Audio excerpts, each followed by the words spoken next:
It's homecoming here in Norman, Oklahoma, and as the sign reads, "Hey KU, you're not in Kansas anymore." Sam Bradford inside the stadium loosening up, prepares to do battle with Todd Reesing, who was the second-team All-Conference QB last year. 100th meeting between OU and KU.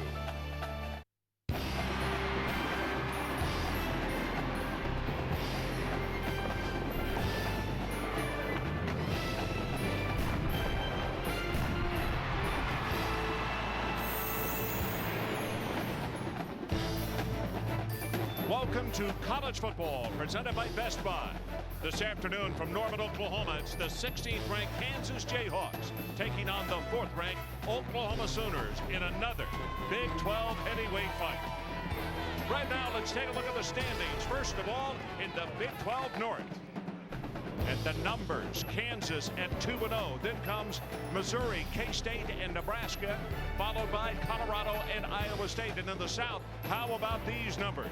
Oklahoma State and Texas sitting in the unbeaten seats along with Texas Tech. Oklahoma number 4 in the nation, but they're in the number 4 spot in the Big 12 South. Hi, everybody. Ron Franklin, and welcome to Norman, Oklahoma. And speaking of coming to you from the network that features the makeovers, the extreme makeovers, well, we had certainly that this past week. Oklahoma State and Texas vaulting to the top and in the unbeaten position. But as you all know, we got a lot of football left to play here in the Big 12. Ed Cunningham joins me again this afternoon. And one thing that is a given, with all the great quarterbacks in this league, 2 more this afternoon that face off, both who are so important to their, essentially for their football team. And I'm not sure in the history of the game, at least as long as we're around, we're going to see a conference like this that is so good at the quarterback position. And like you mentioned, we're going to see that again here today. Everybody's been talking about the game that Sam Bradford had last week in a losing effort to Texas. But one guy, huge numbers for Bradford, that I think a lot of people around the country have forgotten about was Todd Reesing. You said right at the top of the show, Ron, second-team all-conference last year, but nobody has talked about Todd Reesing because of Colt McCoy and Chase Daniel in those great years. But when you look at the career numbers of these 2 young quarterbacks, it's staggering. And here's a good useless stat. That 2 losses by Todd Reesing, both of them in pro stadiums. He's never lost in a college building. If that's going to continue, a big day is needed for Todd Reesing today in Kansas. The offensive explosion that's taken place in the Big 12 has simply been remarkable, and 2 of the men most responsible for that are on opposite sidelines this afternoon. We'll have more on that, and we'll kick it off from Norman when we return. You're watching ESPN on ABC.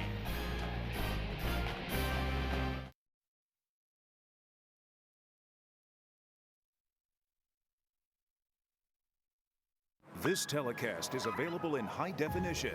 Brought to you by Pioneer's new Kuro.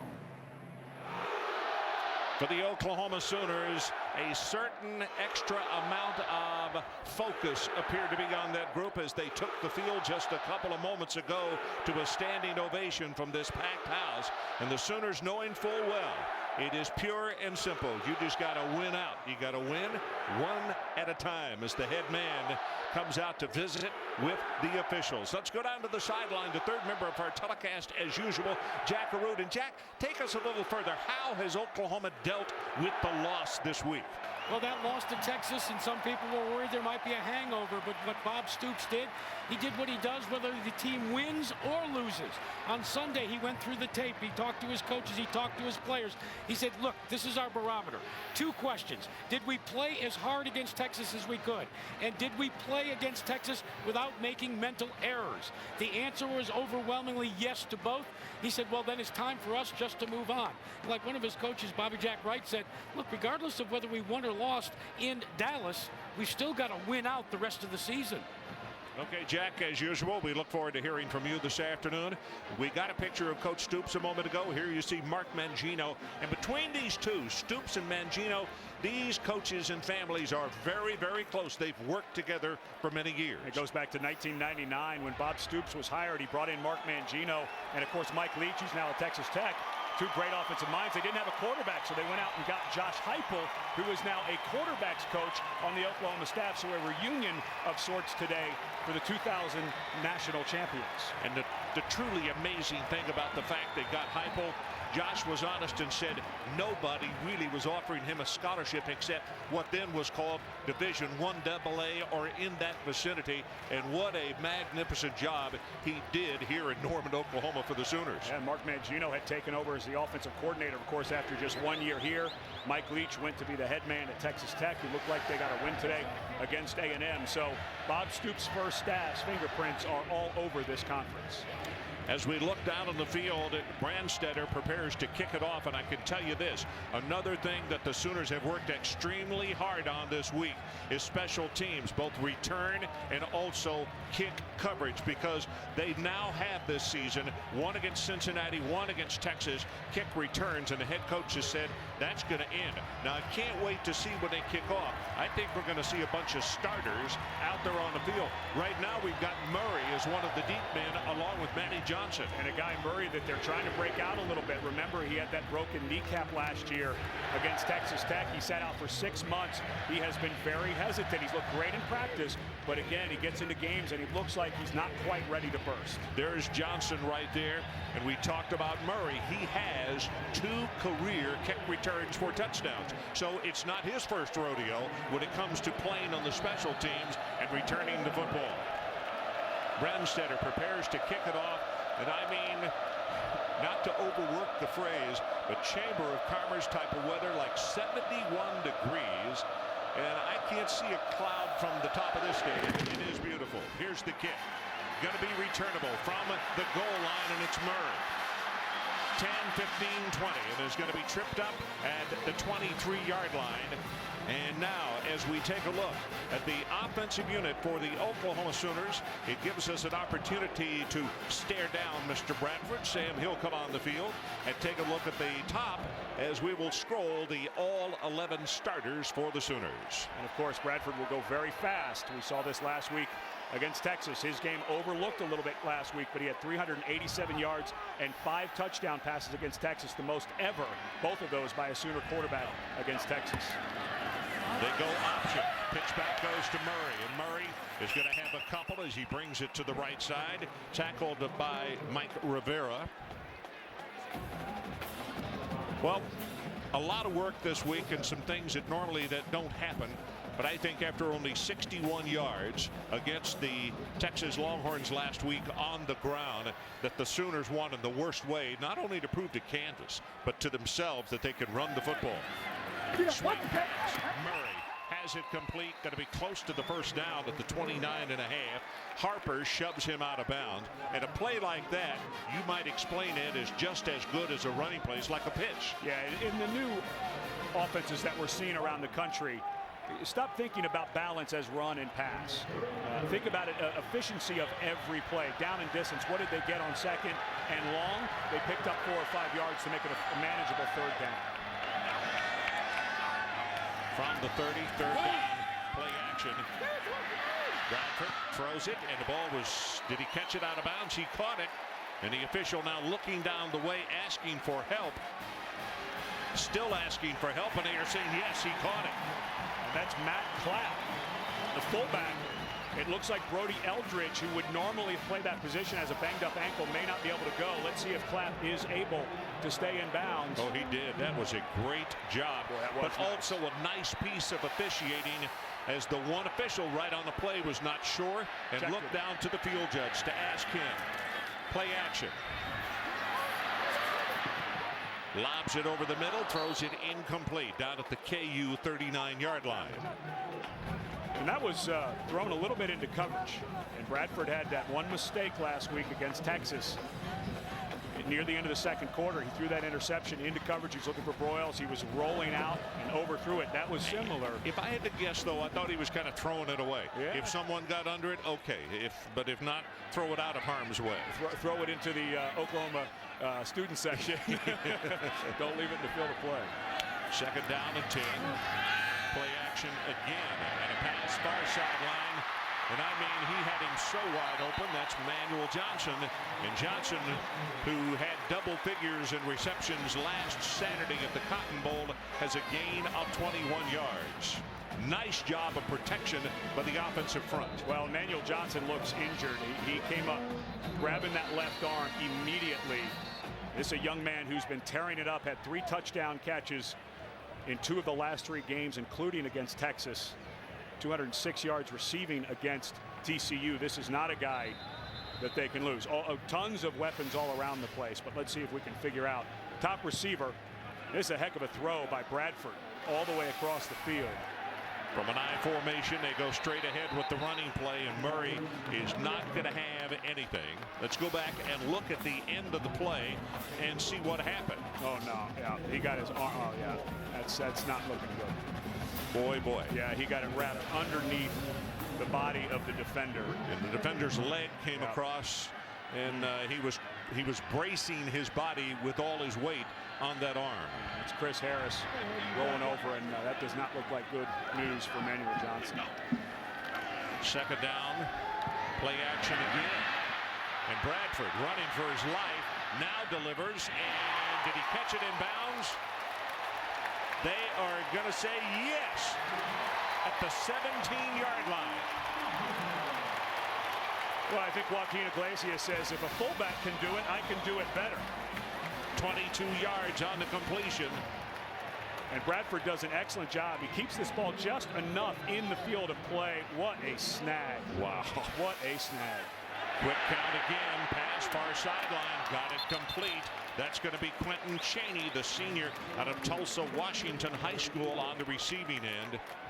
And of course, Chaney has to come in because Manuel Johnson goes out. Emmanuel Johnson, a guy that they have used so many different ways. The emergence of Ryan Broyles has allowed him to play a little more outside receivers. They're really going to miss him if he's out. Under center again. Play action. Rolls the pocket. Has a man open, and he waited just a count too long, and defensively the ball was knocked away. I think Philip Strozier is the man. Yeah, Strozier got a hand on it. And now you're in that situation where you can't pick up the first down. I wouldn't be surprised if you saw some type of middle screen here to Murray. 10th play of the drive. They need to take it down to the Kansas 7-yard line. Kansas shows blitz in the middle, and here they come. Good protection. Ball thrown. Collision in the end zone. No flag. Oklahoma wanted one. KU excited. They thought it was a good defensive play. Chaney working against Chris Harris. Well, that's good physical play by Chris Harris, but that's an awful lot of contact when the ball is in the air. And they've only been stopped in the red zone one time this year. This is only the second time this season that once inside the 20 that they will have had to go for a field goal. Amazing. And they are perfect, as you can see, 28 of 28. On the one field goal, they hit it. This will be a 30-yard attempt by Jimmy Stevens. Low kick. Wide to the left. What happened on that one? And they miss. So all of a sudden, the string is ended at 28 out of 28. Manny Johnson is heading for the locker room, and that is not a good sign. We'll find out something momentarily. While we are still scoreless here in Norman, Manuel Johnson, you saw as we went to break, was taken into the locker room for precautionary x-rays, guys. It seems as if his arm seems to be okay.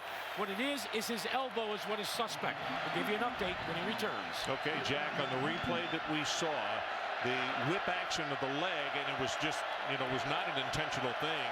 It was a reaction on the part of the defender, and with all that weight on the arm, it seemed to have caught it in a backwards position.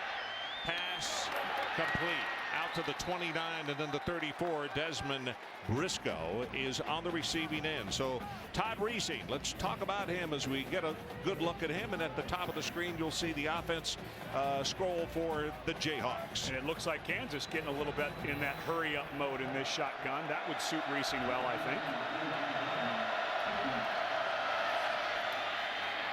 Running play, broken open. It's Jake Sharp down the sideline and finally pushed out of bounds at the 41-yard line. Lindy Holmes got him after a 25-yard gain. And here comes Kansas going very fast. They're doing exactly what Oklahoma tries to do. And they're waiting for the umpire to set the ball because they want to go right now. 4 wide receivers set. In fact, basically the same formation that Texas used against the Sooners last week. Quick look-in pass, and it's Briscoe again. He has it complete, and it'll be 1st and 10 for KU as they move it rapidly. Brian Jackson was there to make the tackle. I think this is genius by the KU staff. I think this is exactly the right game plan. Come in and feed Oklahoma what they're trying to feed you. Well, 3 wide receivers left, 1 to the right. Reesing under pressure, now running for his life, and he's going to be sacked at the 35-yard line. Gerald McCoy is the man who makes the tackle. And one major change defensively today for the Oklahoma Sooners. Moving from strong safety to middle linebacker is number 5, Nick Harris. And of course, we all know about the season-ending knee injury to Ryan Reynolds. He is not able to play. He's gone for the year. So it's going to be Harris who will play middle linebacker. Racing, sets, good protection, dumps it off, and the ball thrown a little bit behind Kerry Meyer, the tight end. That was good coverage, but Meyer was there, and that was the weak side linebacker Travis Lewis following him. And an interesting move to put Nick Harris in at that middle backer, and I like that interesting move. I think this is the right team to do it.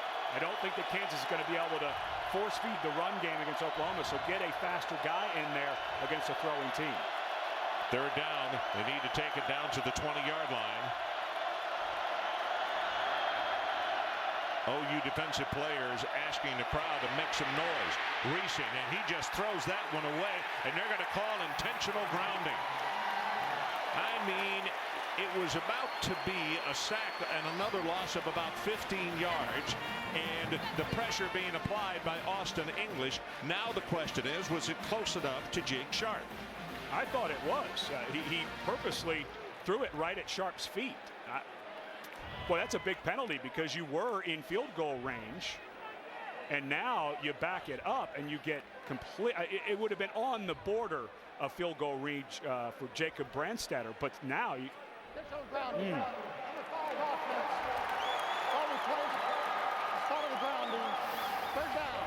And when Reesing gets in trouble, very calmly, he knows he's got his running back there, so he throws it right at his feet. On purpose, he wanted an incomplete pass. Well, I'm not so sure. He threw it into the ground, and the referee is standing in that position back with the quarterback, and to him, he grounded it rather than making an attempt to throw the ball complete to Sharp. So it's a punt formation as they now have the line of scrimmage backed up to the 44.5-yard line.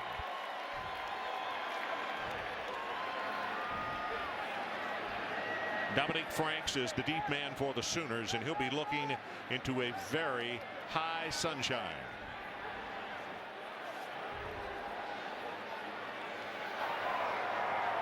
Intentional grounding is loss of down at the spot where it slows it down. So it's just like a sack. Yeah.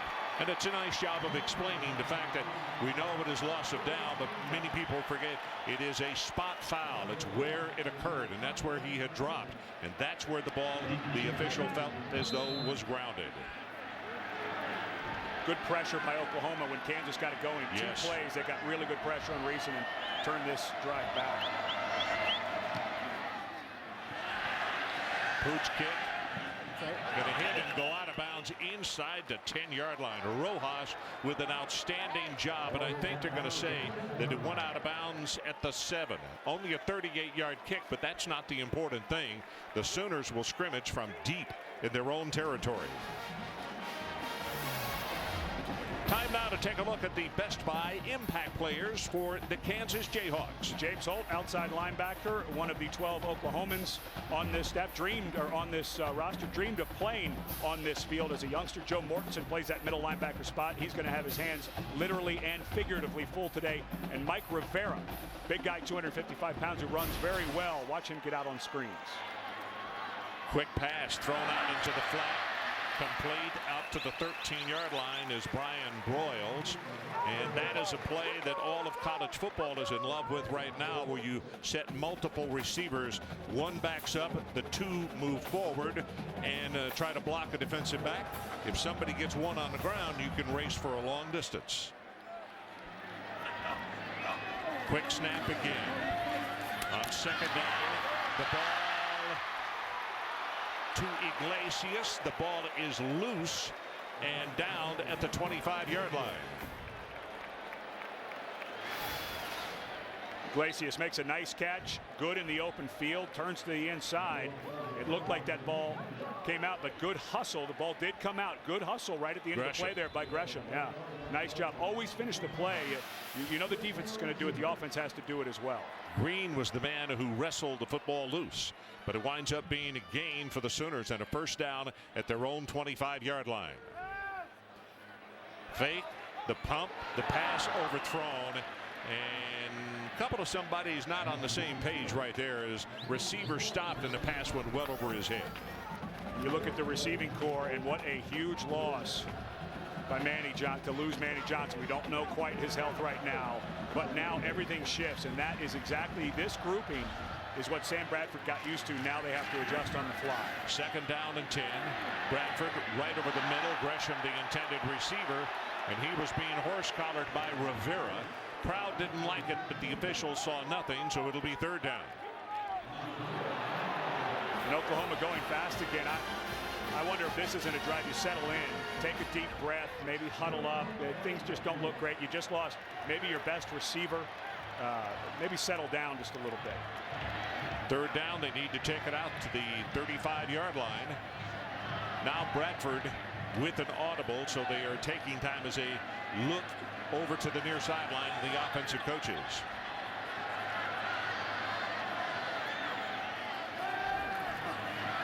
Bradford steps up. The ball is tipped on a great defensive play by Stuckey. Darrell Stuckey went high in the air and knocked it down. What an excellent job by Stuckey getting back into his zone coverage, looking where Bradford was going to throw it and baited him into trying to throw it over top of him. Stuckey was hiding in there behind the linebackers, and I don't believe Bradford saw him. If he had seen him, he could have got a little more air on that ball. Nice job by Stuckey. Nall is the punter. The first time that Oklahoma has punted this afternoon. High pass, and he was able to get it, and not a good kick. Wobbly spiral. Patterson's not going to be able to even come close to this one because it was too short. Touching it down is Tennell, and it's only a 33-yard punt. So Stuckey with the knockdown, you could see that Iglesias was open on the play. Let's take a timeout. No score.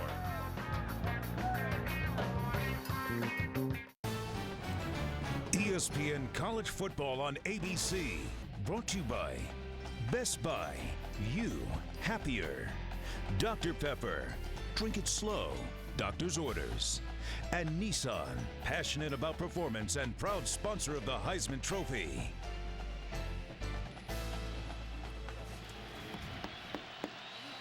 There, everybody preparing for homecoming here in Norman, Oklahoma. First and 10. Best starting position of the afternoon for the Jayhawks of Kansas. Line of scrimmage is the 44-yard line. In case you missed it, Nick Harris, who normally starts at safety, starting at middle linebacker, and this time the running play goes for nothing. Stopped dead in his tracks. DeMarcus Granger is the fellow there defensively to make the hit. And we had showed earlier that Oklahoma gets out to great starts. They're outscoring their opponents 110-6 in the first quarter. And for Kansas, the last few weeks, they've had very slow starts. Down 20 to Iowa State at the half, only up 9-7 against Colorado. So this could be a big flip for Kansas if they can get one on the board here. Racine from the shotgun, pressure on him, stepped aside and gets a long one away, and it's overthrown.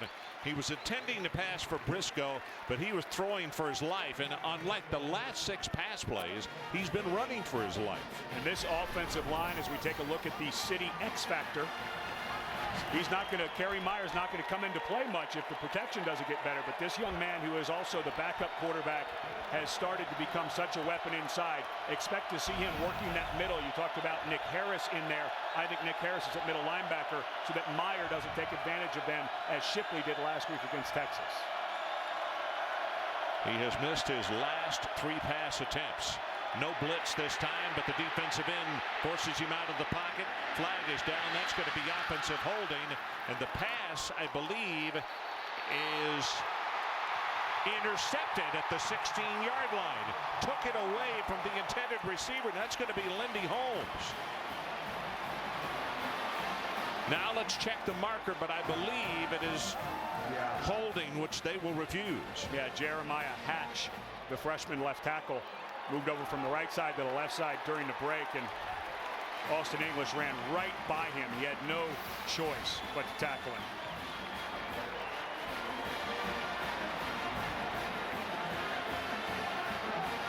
Boy, what an excellent job by Lindy Holmes pulling that away. They may review that. It looked like Briscoe may have landed with the ball, and I think that's what we're going to get. But either way, it would go back because of the penalty. It's being reviewed. So they're going to look it over. It'll give us a chance to kind of slow down and catch our breath, and you can take a look at a replay yourself and see what you think of it. Slow down, catch our breath. This game's going fast, isn't it? Well, it brings up a question that begs to be asked. Is I think Briscoe had the ball. It looked to me like Briscoe came down with it. But I know what you're going to ask, and I'm going to answer. Well, for me, the fast-paced stuff is something that Coach Wilson, the offensive coordinator, thinks has worked well for them in the past. But I'll tell you, to me, when it's not paying dividends, then back off from it for a second. And to me, Oklahoma is trying to go too fast at everything they do. And what they forget, it seems like, when they get in that fast mode, is the power run game. They have a veteran offensive line. They really haven't tried. Right. I mean, they abandoned it. They ran one time, then throw. That's what I. First down. Wow, they said it stands. That replay to me looked like Briscoe had control of it as he landed. Now, well, obviously the replay officials did not see it that way.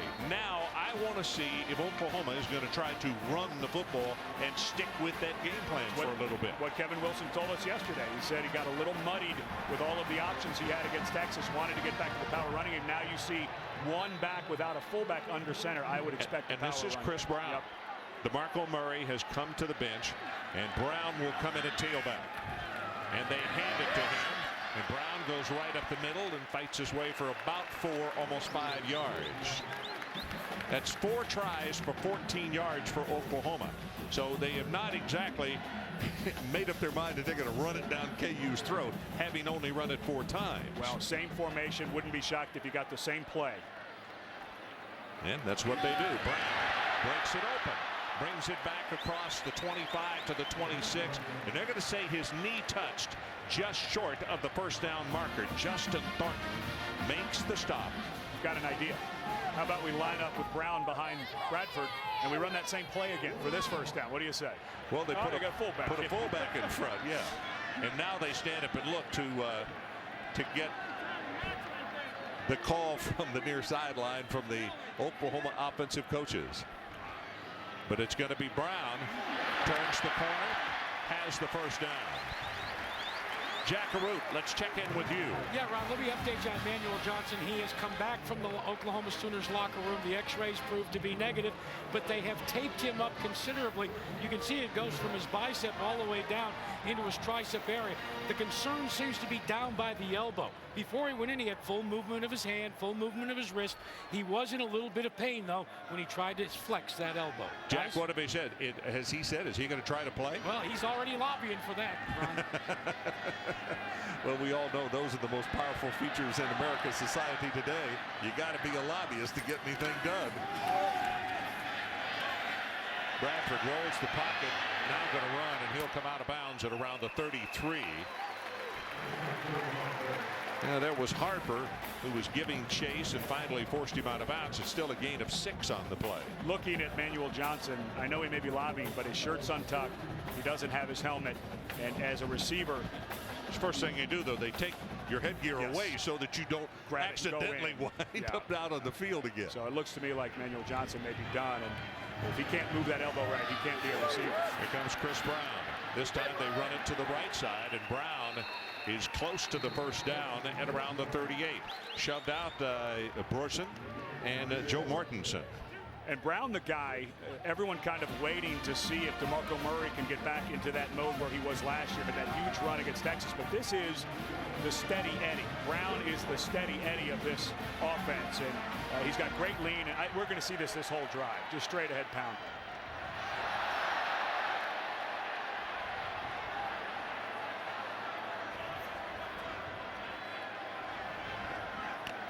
Springer, who almost jumped off sides, and the running play will go for very short yardage, but it'll be enough for the first down, and that'll move the sticks. And that means at number 7, DeMarco Murray comes off the sideline immediately, and he will come into the Oklahoma backfield. So now with a Kansas Jayhawk down, that looks to me like Khalib Blakesley, a young man that they said was questionable. We didn't even we didn't know if he was going to play today, and he is extremely important to them just simply because of size, because across the Oklahoma front, 337, 335, 290, 284, and 308, and at least Blakesley gives them 292 pounds. The other fellows up there are not that large. And he was giving it a go. He has a lower leg injury from last week's game against Colorado, but he looks like he re-injured the left leg and is done. And perfect point though, Ron. This guy, not flashy, he's a big body in the middle, and they really needed him if Oklahoma is in fact going to stick with this downhill zone blocking run scheme. And those two guys on the outside are 240 range, and the other fella in the middle is well, I guess what Richard Johnson is the other large one that they have is 280 pounds.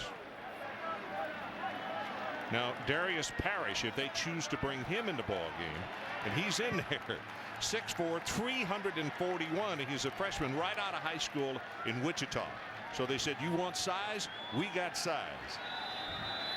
Let's keep an eye on Darius and see what he does on this snap.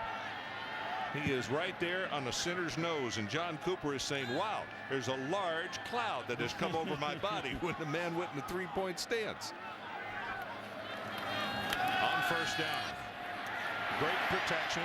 Ball is delivered and wide open. In fact, surprisingly how open Iglesias, when he turned around to look, there was just nobody there. Finally shoved out of bounds at the Kansas 30-yard line. Stuffy defensively. What a great job crossing the formation by Iglesias. And that's why he was so wide open. He was completely lost by the Kansas defense. And you're right, Ron, right when he turned around, he almost froze. He thought there's got to be somebody there. Well, they roll the pocket the other way this time and into the boundary. The ball is thrown again to Iglesias. Going to be a gain of around 7 yards. Kevin Wilson, the offensive coordinator, there on the left for OU, talked about how all of these toys that they have, he does sometimes overthink it. He was very honest with us yesterday. What did he admit? Yeah, he said, when we're not balanced, we're not very good. I formation, and they throw it again, and it's Iglesias. Great move in the open field, and because of it, he'll not only have the first down, it'll be 1st and 10 down to the 12 as Justin Thornton, well, there was some laundry left on the field. He turned him completely around. Yeah, so difficult to get out in space against this type of player. Even more difficult when you're not a quarterback type of athlete. Play action, looks for the end zone, got a man, touchdown, Clapp. Matt Clapp, the junior fullback out of Phoenix. And he had 2 guys he could have thrown to, both would have scored. Well, but when you're a quarterback, you have to keep the fullback happy. You know that. Excellent job by Clapp. We saw his hands earlier on that sideline catch. The coaches talked about he redshirted last year, played some as a freshman, got banged up. They said, you know what, we'll sit you down. We got Brody Eldridge, who was an all Big 12 fullback last year. Saved him a year, and they say he's such a better athlete than you think out of the backfield.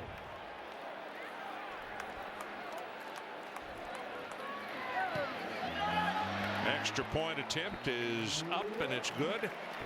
And as we go to break, one more look at Matt Clapp and his touchdown. You see him catch it in the flat and then legs it in for the touchdown.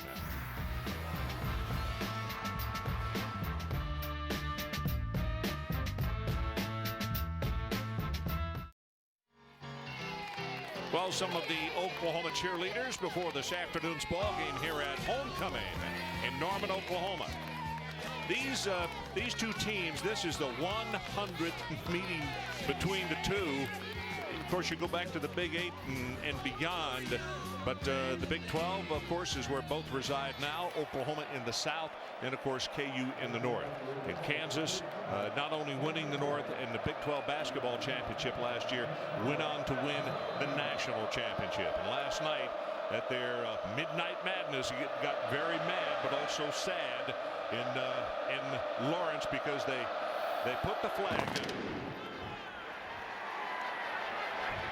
Crawford from the 1. Hurdles a couple of people, and he's all the way out to the 42-yard line. Matt Weiner, let's check with you, my friend. Thanks. Hi, everyone. I'll keep you updated on what's happening throughout the nation, starting with this Taco Bell update. Ohio State just does not lose on the road in the Big Ten. Terrell Pryor has run for a touchdown, thrown a touchdown here to Brian Robisky, and the Buckeyes have just punched in another score with Chris Wells. Pryor and Wells both starring in the Buckeyes, threatening to run away with their 12th straight Big Ten road victory. Okay, Matt, thanks very much. Good to know that the Buckeyes finally woke up, because they certainly slumbered through 60 minutes of football last week at home in the shoe. Is Meyer the receiver right here, and he'll come out of bounds at the 50, short by 3 of the first. And Meyer was our city X factor. Not 100%. Here goes Canson. Hurry up. He is banged up. Jack Arute said it's going to take about 6 weeks for him to get healthy. Doesn't have that 4 time. wide receivers to the bottom of your screen. Pass thrown complete to Jock Crawford, and Crawford has the first down, and they'll spot him out at the 45. And I still like this from Kansas. We were talking about Oklahoma. I agree. I think maybe Oklahoma slow down and pound it.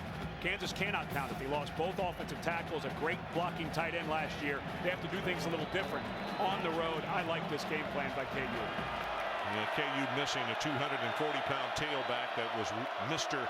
Keep You Off Guard. He did a great job. Keeper racing. I'll tell you what, that is a wonderful open field move. He dropped some laundry from the defenders of Oklahoma on that play. Well, if you're an OU fan, close your eyes, because this is going to remind you of number 12 from Texas. Last week, I believe that was working one-on-one against Gerald McCoy, who's a very good athlete, although a 300-pounder, but that's exactly what McCoy did a couple of times last week. It looked like they had him in the backfield. He gets out, picks up 8 or 9 yards. Second down at about 1. 7-0. Sooners lead.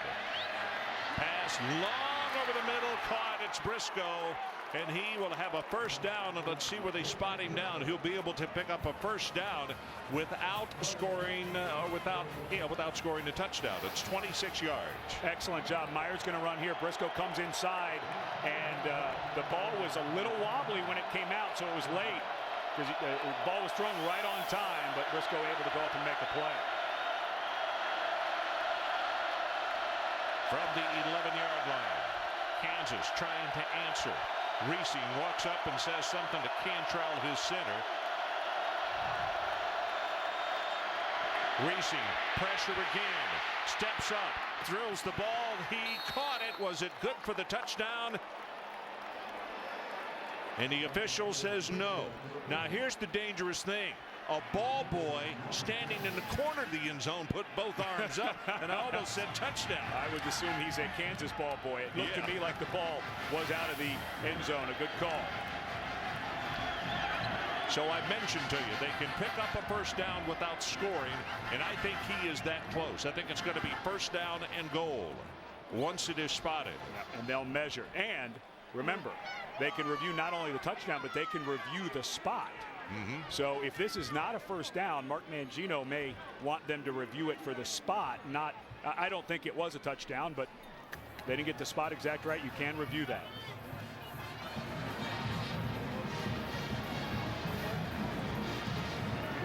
Let's take another look with our trusty computer-generated first down marker.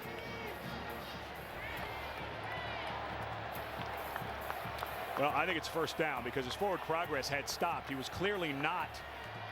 As he's going down, that's considered forward progress down. I think that if they reviewed it, I think that they could say that he was beyond the first down marker. I don't know that they will. I don't think they're going to. On this drive, Reesing has passed for 47 yards, and he ran for 9 himself. And here's where you have to be careful. Reesing, such a good runner. Run pass option to the right, because then you've got 3rd and 1. I think you throw one into the end zone if you're Kansas here over to the right to these 3 wides. Crawford is the only running back in the backfield with him. 3 wide receivers to the top of your screen, as you can see.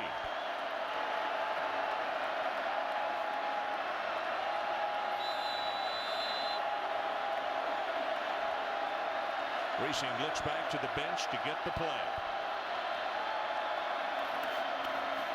Straight ahead, running play, and it is Crawford, and they say now touchdown.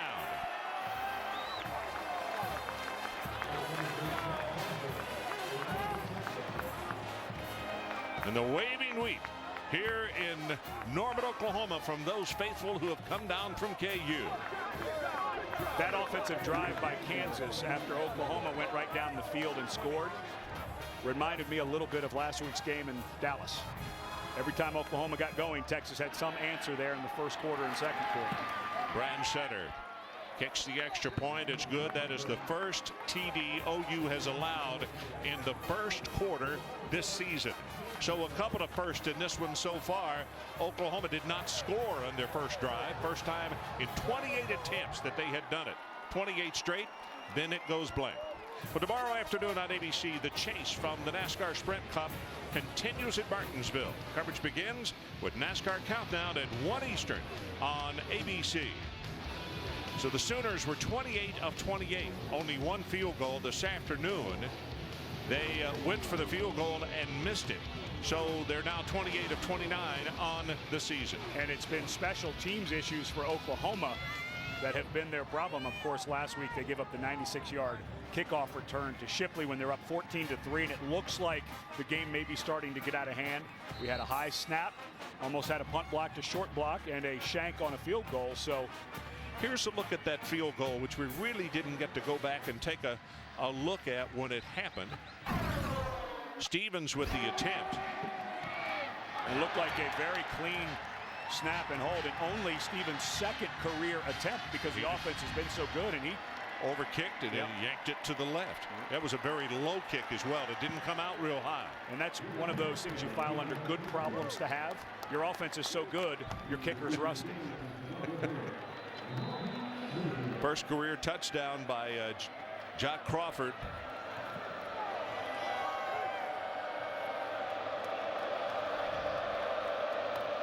Third rushing touchdown actually for Crawford in his first kickoff return, and 42-yard return just at the beginning of the drive. He's the one who set it up as Murray gets the kick, and Murray will be stopped just across the 21. Jackaroo, check with you.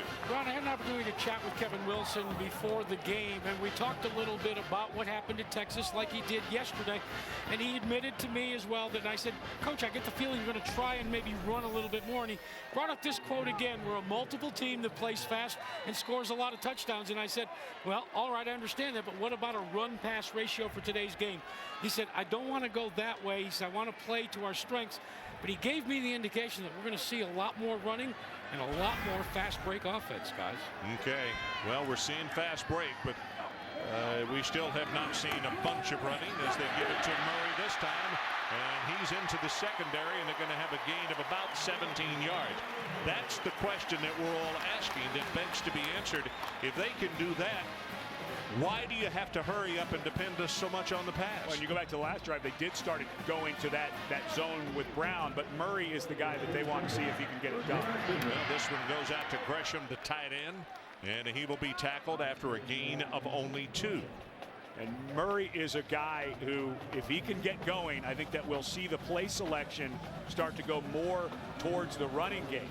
But we've started to see the pass game more and more in the last 3 weeks. Oklahoma rushing today, 9 attempts, 44 yards. And of course, as you can figure out easily, that's almost 5 yards per try. And they'll take that every time. See, a big opening, and there's the fullback Clapp. And he's going to take it all the way to the 46. It'll be third down. They'll need 1.5 yards for the first down. Holt defensively. And what a changeup to put Matt Clapp at the tailback position that time. That was the one back we saw Chris Brown running out of earlier, the exact same zone play to the left.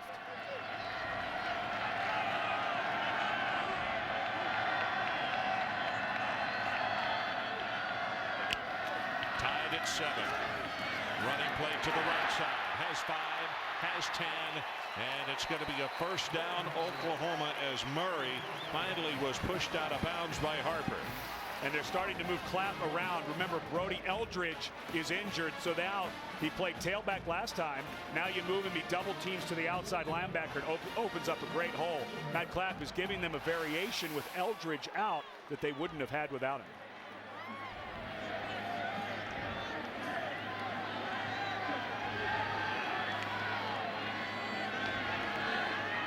Sam Bradford gets the play, and you can see right now he's going to go under center, and they'll go straight ahead with the running play, and it's going to be Clapp who will be stopped after a gain of a couple.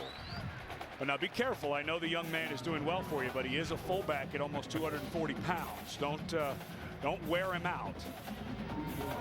Kevin Wilson has found a new toy that he can throw around in different places. Now he goes from the tailback to the I fullback. Wow. Under 2 minutes to play in this opening quarter. Short drop, quick out throw. On the run for the first down is Broyles. Broyles, the last time our crew was here, it was his coming out party. That was against Cincinnati, and he had an absolute field day. And when the coaches talk about Broyles, they had to wait a year for him to get onto the team. He got caught with some off-field transgressions, was suspended last year, was supposed to play, and they don't want to use the name Mark Clayton, but they used the name Mark Clayton when talking about Ryan Broyles. He can be that good. I don't think there's any question. From the 32, KU showing blitz, and they come from the middle and the corner. Wide open, they've blown the coverage, and the receiver, Murray, falls down. All he had to do was walk in for the touchdown, and it was thrown a little too high, and he falls down. Take a look at it. Well, this is the second time that Kansas has lost sight of someone. That one, Murray is not going to be happy about that when they watch film tomorrow. First guy out to the workout. Yeah. Little counter play. They go off the left side, and down to around the 9 is Chris Brown. And a flag has come in, and I think, again, you're trying to do things so quickly that I'm not sure everybody was set.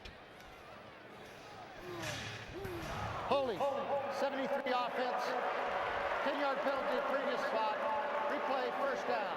Now they're going to get Brandon Walker, the right guard, for holding. He pulled around and just got his hands outside the linebacker. And this offensive line, big, physical, but they have to show up and compete every week. And coaches were not shy about a little disappointed in their performance last week against Texas. But look at those linemen. They're heaving, every one of them, and they're breathing really hard. That's what this offense does. So I continue to ask, is it a positive or a negative? Quick pass, Broyles, and he just gets engulfed at the line of scrimmage.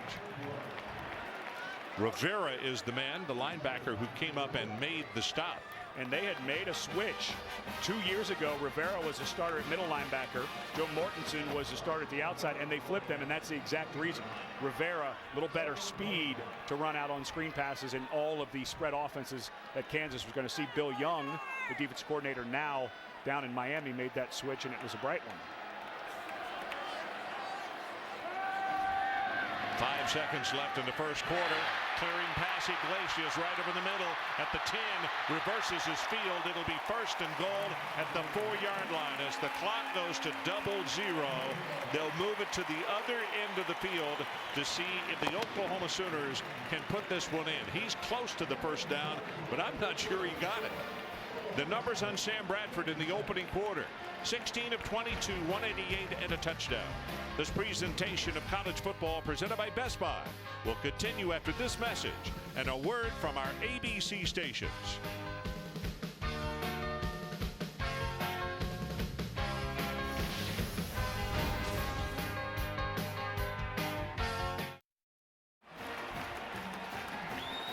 Well, we are back. John Cooper straight from the bench right over the football, so I assume it's Sam Bradford's going to go under center, and we're going to run this play in a hurry as we open the second quarter. It is the 10th play of the drive. Everything started back at the 21-yard line. I don't want to extrapolate, but that would be 1,000+ yards in a game if they kept this pace up. That's rather ridiculous for a first quarter.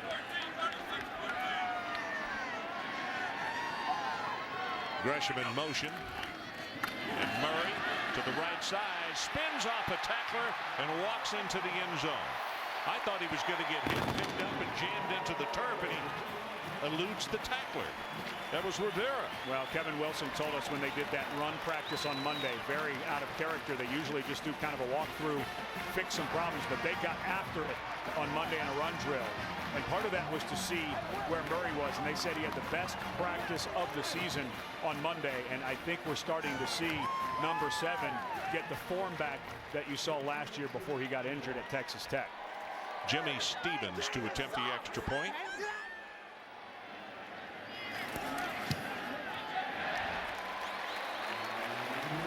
So he got it. Here's a replay of that touchdown run.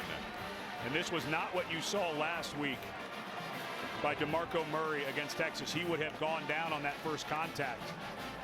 6 rushes, just a few yards last week, under 1 yard per carry. And he does look like he's gotten much healthier in this week. Well, that college football on ABC is going to continue tonight. Number 11 Missouri at number 1 Texas, and Saturday night football presented by Southwest Airlines at ABC tonight.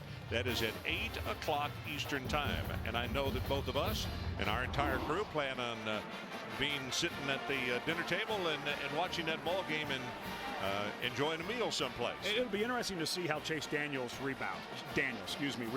Yeah. He had 3 interceptions in the second half, 2 of which were just very bad throws. And if Colt McCoy can stay on the tear, it's unbelievable how well McCoy is playing right now. Kirk Herbstreit brought up a point today on the game day, which I totally agree with as you look at the numbers. I mean, that's gaudy, folks, almost 80% and 76%. But if Missouri comes out on the road and early gets in front of Texas to test their will and see where they are as far as focus, I think that's huge. If Texas jumps out on top, then you're on the road, and Missouri's got to sit there and say, oh no, is it going to happen again? And I think it's all about leadership from those 2 guys. Daniel getting his troops going, and McCoy not letting anybody be lackadaisical in their week of preparation. We'll see. This is from the 2-yard line. Jacques Crawford got a return, but not nearly as far this time, and he got whacked. Well, you hear a lot of people talk about he can make all of the throws, and that's what the coaches say about Todd Reesing.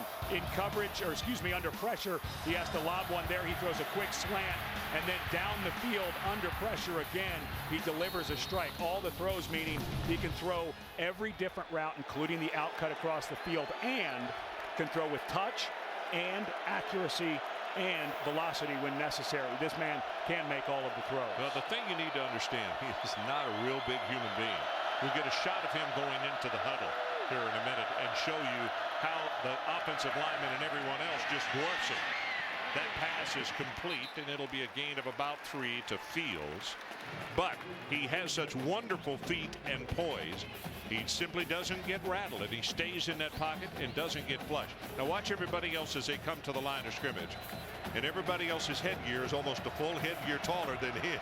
Got a great comment from Doug Flutie one time when I asked him about that. Faked it, now rolls to his right. And I think his knee was down. Yes, the official's going to say down at the 18-yard line. Okay, what was the comment that Doug made? Well, you're going to hear boos because now they're saying an incomplete, but the lines judge is coming in to talk about it. And I'm not so sure they're not going to say this isn't a sack. He's going down. No.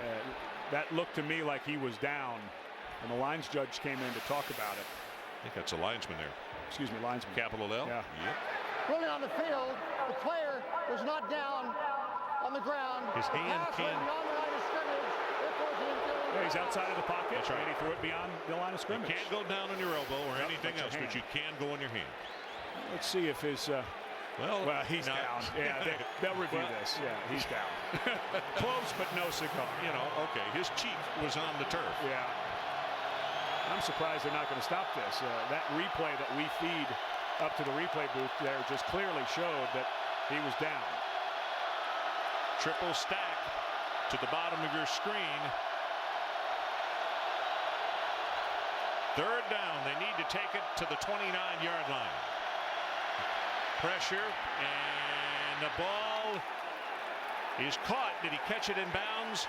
Yes, they say he caught it in bounds at the 47. No, okay.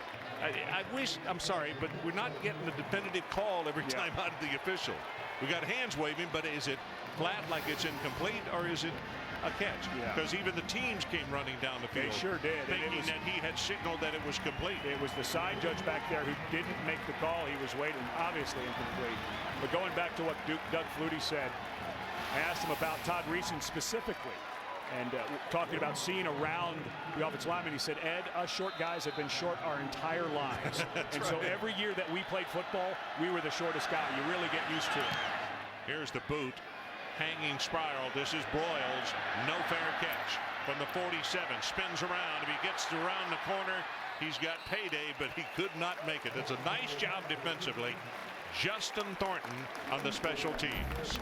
14-7 Oklahoma. Let's take a timeout.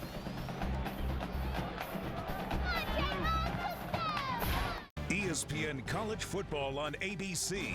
Brought to you by Powered by Pontiac, official performance machines of the NCAA. Aflac, ask about it at work. And Taco Bell, think outside the bun.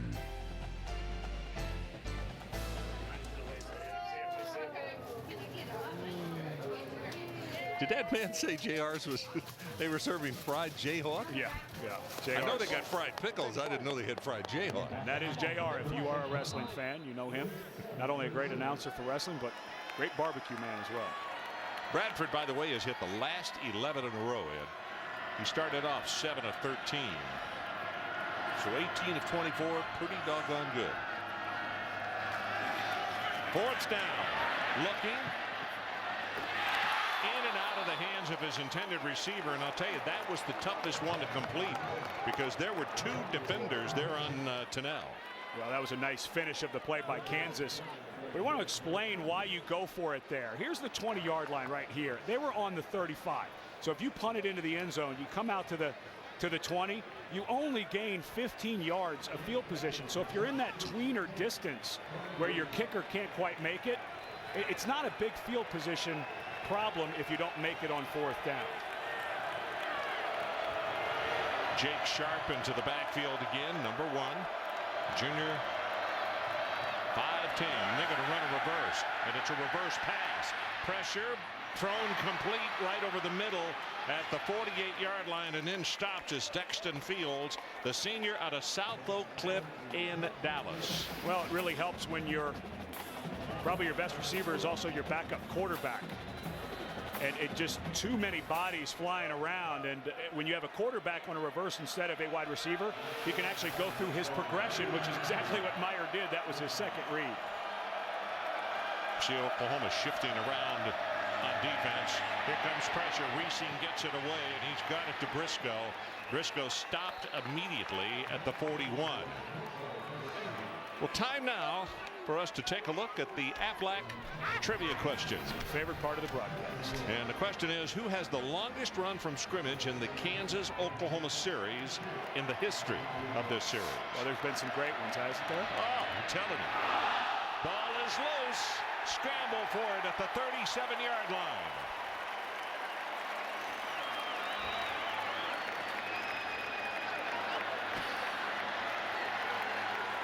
And I've been on the bottom of a few of those scrums.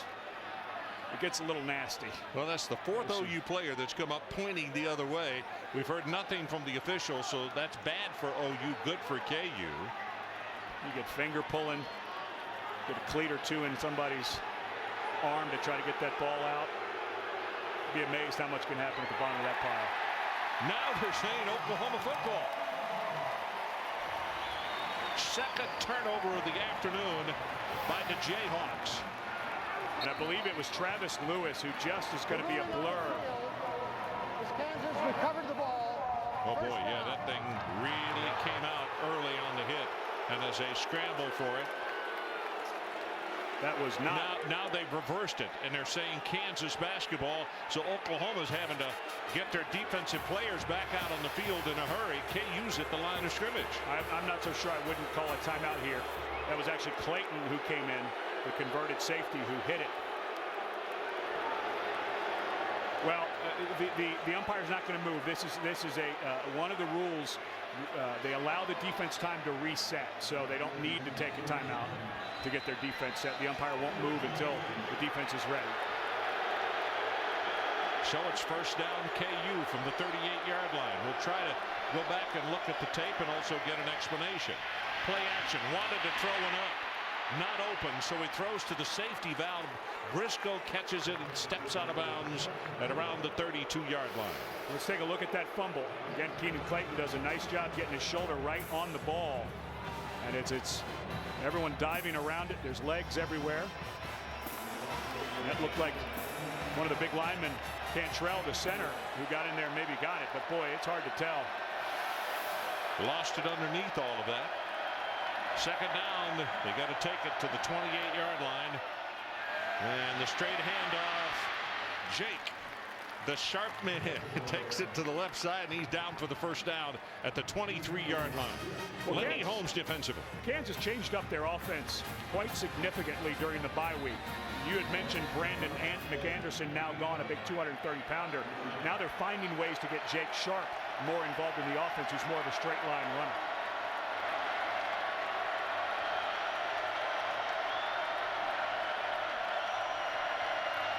Sharp hit at the line of scrimmage, spins off a tackler, spins off another, and fights his way down to about the 14-yard line.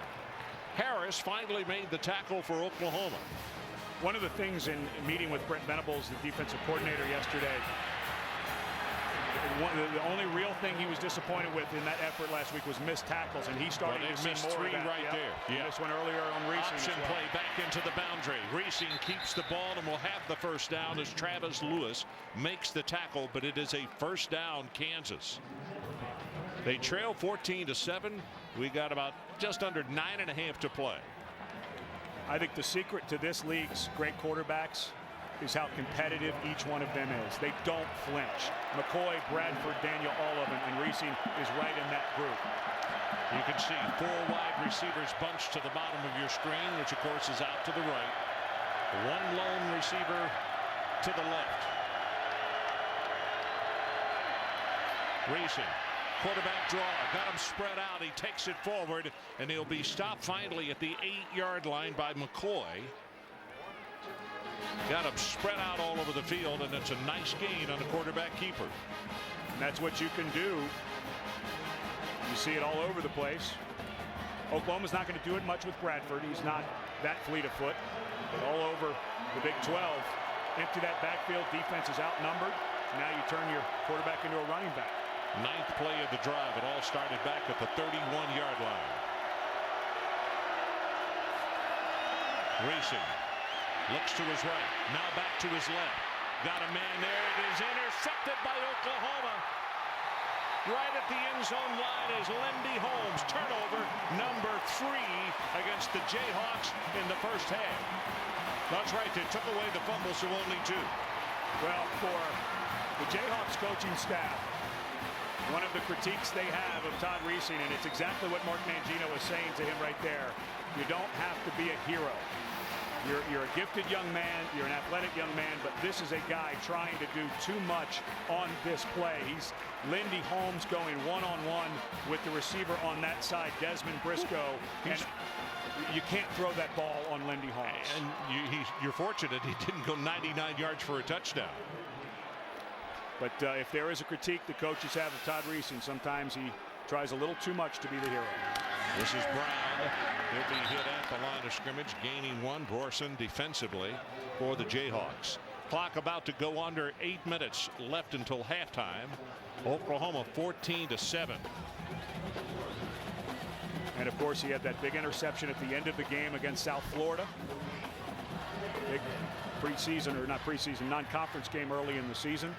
That South Florida then went down and kicked the winning field goal. So they'll throw it away sometimes. Bradford wide open over the middle, and the ball is dropped. Well, Gresham has dropped one, and now Iglesias. Gresham's ball should have been caught for at least a 1st and goal, if not a touchdown. And this one right here, Iglesias, no excuse. Hit him in the wrong spot, dead in the hands. And you see this sometimes, guys who are so gifted in the open field as Iglesias is, they get in their head a little bit and think, okay, what move am I going to make? And they forget, if I don't catch it first, I can't make any moves. This is 3rd down now.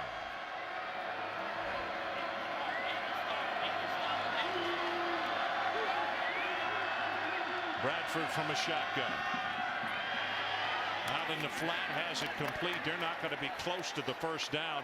And now put an asterisk by 2nd down drop by Iglesias, because they're going to have to punt the ball right back to the Kansas Jayhawks, and they stand to get very good field position. And here's where the hurry up, I think, sometimes hurts you. First time they've had 3 and out today. Yeah, also. and you didn't need any clock, and your defense just gave up a long drive, although they got the turnover, and now they have to run right back onto the field. And I bet you Kansas is going to come out and go hurry up on them to take advantage of them being winded.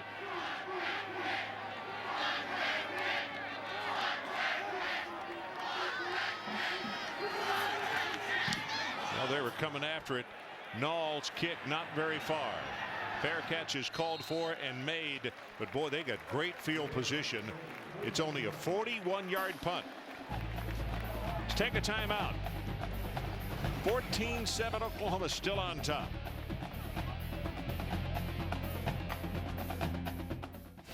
You're watching ESPN College Football on ABC, presented by Best Buy.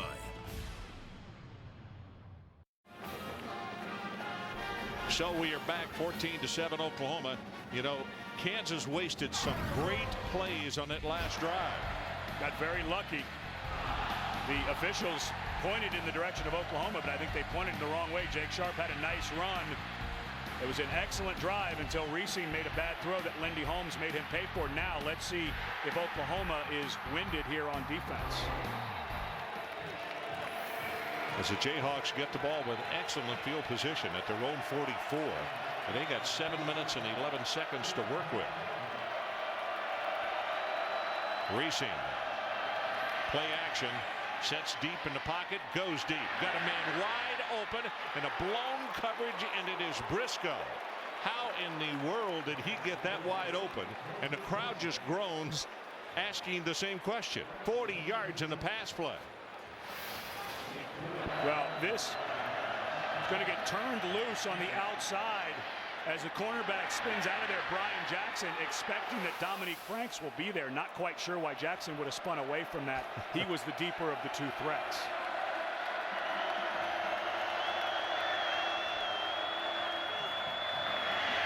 Shovel pass. Quigley. 10 at the 5, and he's down to the 2.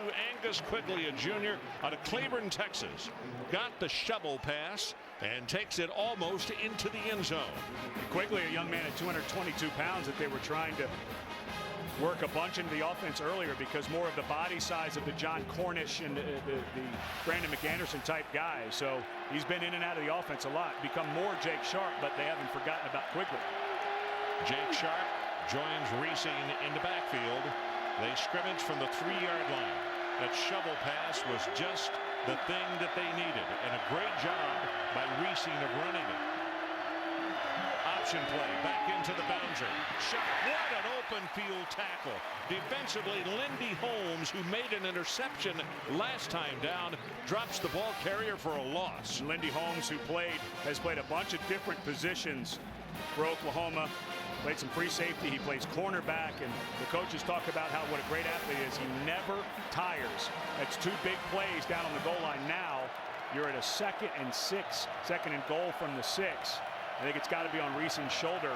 Got 4 wide receivers to his left. Expect him maybe to roll out that way, looking for one of those guys. Well, he's got them spread out, and also last time he ran a quarterback draw. 4 wide receivers to the left, 1 to the right. Reesing right over the middle. The ball incomplete. The receiver had not even turned around. That looked like miscommunication, which is rare. Kerry Meyer, who doesn't practice a lot at wide receiver, the backup quarterback, but very rarely makes mental errors. But someone was fouled up on that play because I think Clayton got a hand on it, wasn't it? Meyer, it looked like was supposed to run a slant, or at least the quarterback thought he was going to run a slant, and he was running a different route. Third down. The ball rests at the 6-yard line. Crowd is on their feet. Sooners lead it 14-7. 5:27 left until halftime. And KU wants to call a timeout. Kansas, it's your first charge timeout this half. So we'll take a break. 7-point lead, and the Jayhawks trying to tie it up.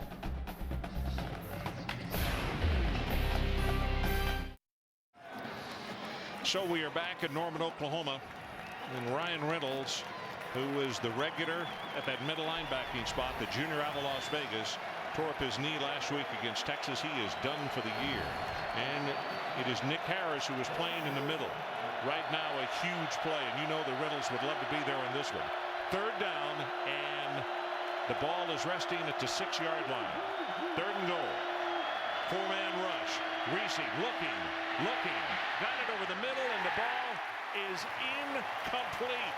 Intended, knocked down by Lindy Holmes. Now, folks, Lindy Holmes with an open field tackle and now a breakup, and he had an interception on the last drive. Boy, you put a star by his name. Excellent coverage, too. He never gave up. That play took forever to develop. And Lindy Holmes stayed with Desmond Briscoe the entire time. That's tough to do. Brand center. Out of the hold of Kerry Meyer. The ball will be placed down at the 13. 23-yard attempt, and he got it.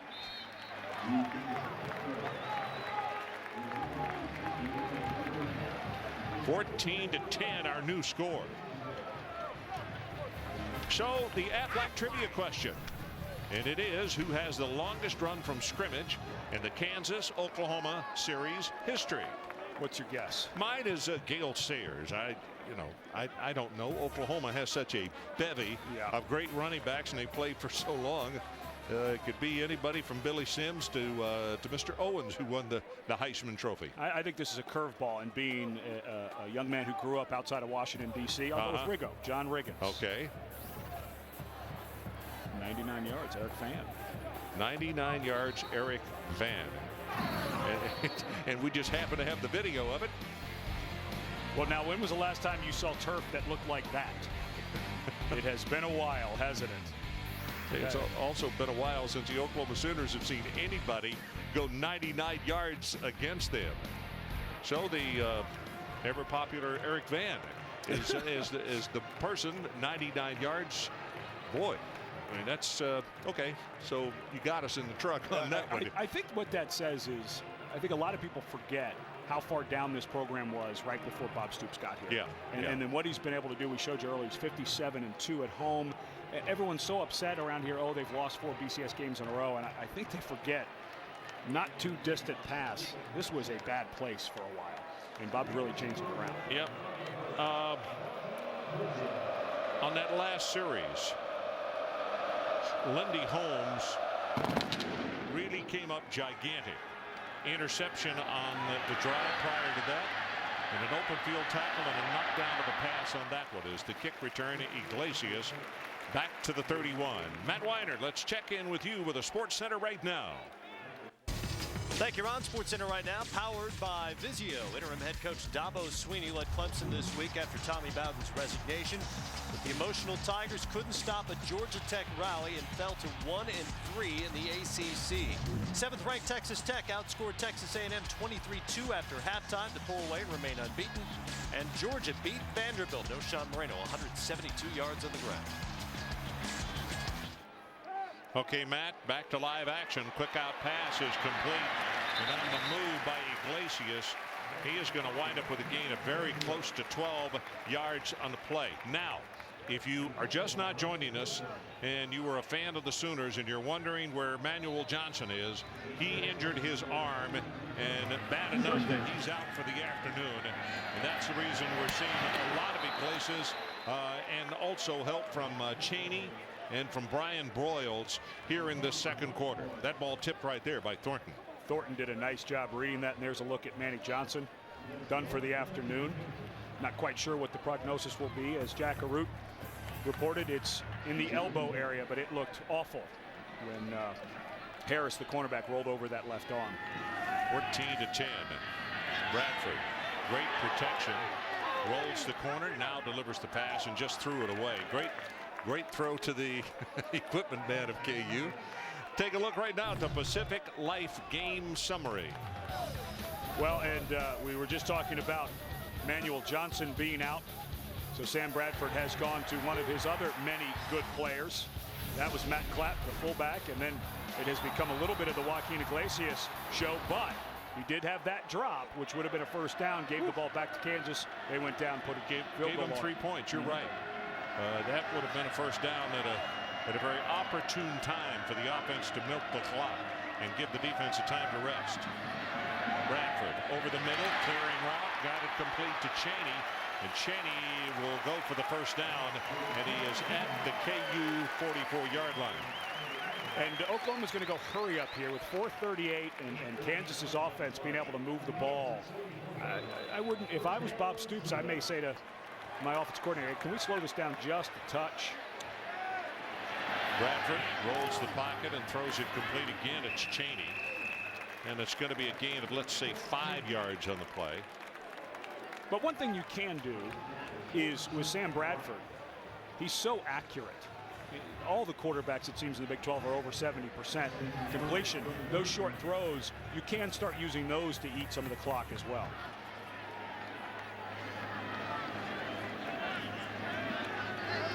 Clock about to go under 4 minutes in this first half.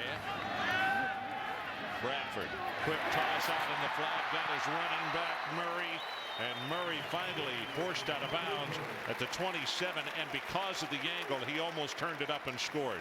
Jack Arute, what do you have for us? Well, Ron, you guys are talking about the accuracy of Sam Bradford. If you consider one thing, that his passion next to football is golf, and Bob Stoops noticed it.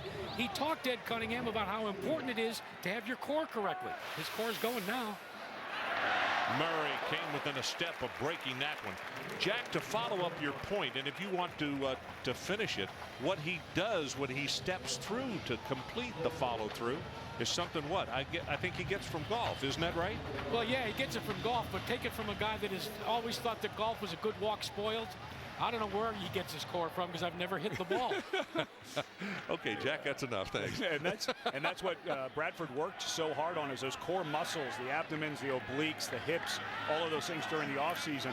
And that's how you generate a 300-yard drive. So that's how he strengthened his arm. Here's Murray taking it inside the 15 and down to the 14-yard line. It is a first down, Oklahoma. So we still got plenty of time, Ed. 3 minutes and 10 seconds, and it'll start moving again. And if you're Kansas, I think you may want to start thinking about timeouts. 9th play of the drive here. It started back at the 31.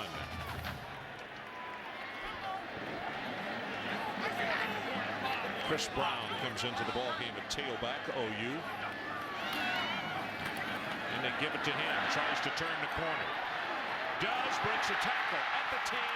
The 5, touchdown, Oklahoma.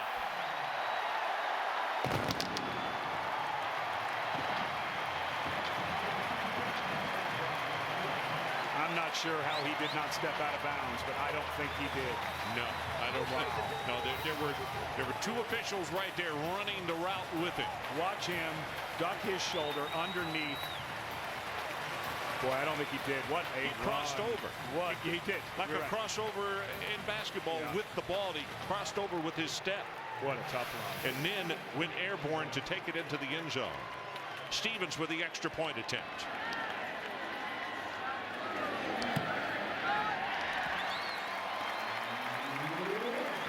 Three minutes on the nose. 3 minutes left. Opening half. New score. Oklahoma 21. Kansas 10.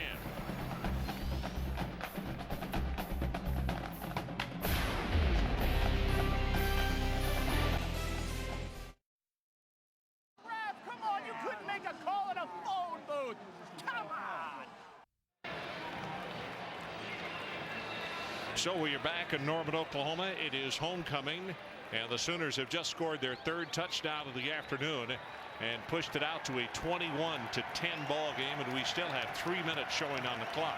So they not only scored quickly, they scored really in a hurry, and the Jayhawks got plenty of time to work with you. Yes, they do. And I think that's just what Oklahoma is going to think about offensively. Don't worry about clock management. Let's just get down there and score. And yeah, when you're running the ball the way Chris Brown is, you're not going to stop him. You're going to tell him to go out of bounds. So. Mullins kick, driving. This is going to come down 4 yards deep, and nope, elected not to run it back out. Matt Weiner, let's check back with you at the studio. Our nominee for the Pontiac game-changing performance is the game winner on an emotional day at Clemson. Georgia Tech trailing late. Josh Nesbitt to Demarius Thomas as the Ramblin' Wreck. Wreck Dabo Swinney's debut as Clemson's interim head coach. To cast your vote, log on to ESPN.com starting tomorrow morning at 9 and search Pontiac. Dabo Swinney, of course, taking over for Tommy Bowden, who was fired / turned in his resignation, however you want to look at it. He was terminated. Quick looking pass. That's going to be a gain of 10 yards to Briscoe. And now for Kansas, with those 2 timeouts and 3 minutes left, and a quarterback who doesn't get shaken, even though he threw that bad interception, came right back and drove him down the field for a field goal. This is perfect for Kansas. They have plenty of time. They don't have to hurry too bad. Now pressure. Somebody fell down, and the receiver is wide open. He'll score. 20, 15, 10, 5, touchdown. Briscoe, 69 yards, and I lost the number of the defensive back, but he fell down on man coverage, and all alone was Briscoe for the score. Well, it has been on that side. Lindy Holmes all game long, and that time it's Jackson. And as he turns to run, Briscoe just runs right by him. And give Kerry Meyer credit for staying with that side of the field, because he could have started working back to the middle and saw that Jackson had fallen down. And Briscoe, well, what a good guy to have back healthy mentally and physically for this KU bunch. Extra point attempt is up and is good by Brandstetter. And just that quickly, 25 seconds is all it took the Jayhawks. Oklahoma now has enough time to come out and put one in. They sure do. And why would it be any other way? But I was mentioning the mental health of Desmond Briscoe earlier in the season. Mark Mangino took a bunch of his players, a lot of his receivers, and put them on the bench in practice, moved them down the depth chart, and Briscoe was one of those guys. And at the time, Dexton Fields, a senior, was hurt, not playing much, and he's a guy who raises everyone's level. And they said Briscoe is such a difference maker, we had to send him a message, and now you see why. Jack Arute, let's check with you on the sideline. Well, Ron, it's time for basketball as well as football. And I thought that was like a fast break. OU opened their practice last night. Jeff Capel is their head coach in his 3rd year, and Blake Griffin is their all-world guy. Jeff, I want to talk to you a little bit about what you want to see out of OU this season.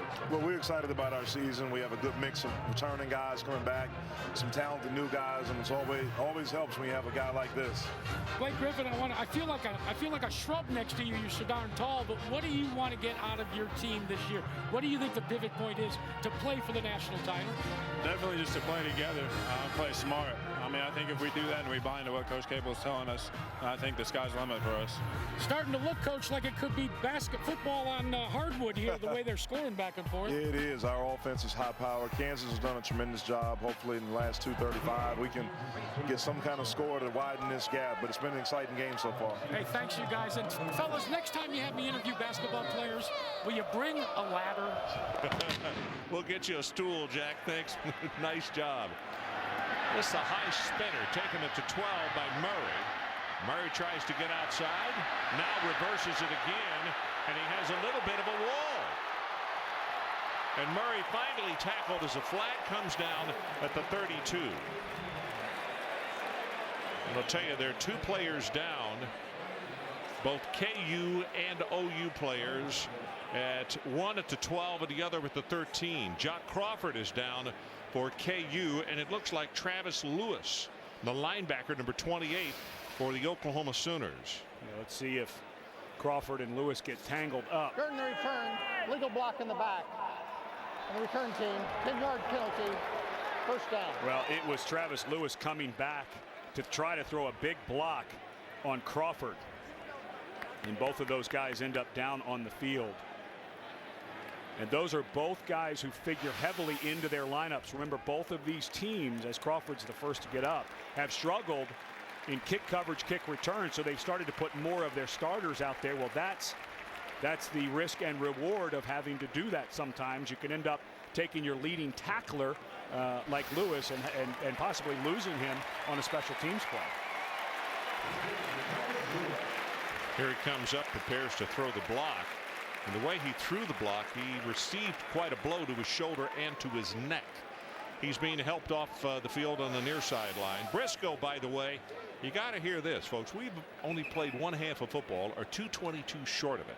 Briscoe has 193 yards receiving with that long 69-yarder with the defensive back falling down. That is the 5th highest in Jayhawk history, but that 5th highest is for an entire game. Well, so just hang on. He'll annihilate that in the second half. Got one team 282 yards, Kansas 341 for Oklahoma, and I don't see it slowing down anytime soon. Well, Murray on the running play will go for very short yardage. Holt will make the stop on him. One other comment about Jeff Capel, as a timeout has been called. Jeff Capel, the head coach here at Oklahoma, has done a magnificent job with this basketball team. They did not have a midnight madness. Reset the game clock to 2:16. You can hear reset the game clock until 2:16.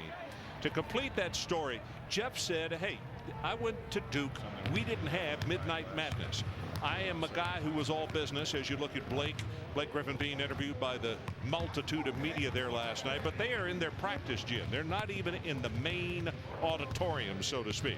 Jeff visiting with his players, but he said, I'm an all business, all work guy, and to have one of those midnight madness, it's great entertainment, but I'm not here to entertain. I'm here to work, and my job is I only have X number of days to get my kids ready. So they didn't have midnight madness. Wait, you mean he wants a practice that means something? Shame on him. Come on, coach. I'll tell you, he was quite a player for Mike Krzyzewski at the Duke Blue Devils. Had that long running jump shot that tied North Carolina, sent a famous game into overtime. That with a Cameron Indoor. Bradford, near sideline complete. Well, and the reason that you're seeing Chaney in the game, Quentin Chaney, is because Manuel Johnson is out with an injury. Chaney, who had a huge game against West Virginia last year in the Fiesta Bowl. He's a very capable guy, but he'd fallen down the depth chart. Now with Manny Johnson out, you're going to see more of 84.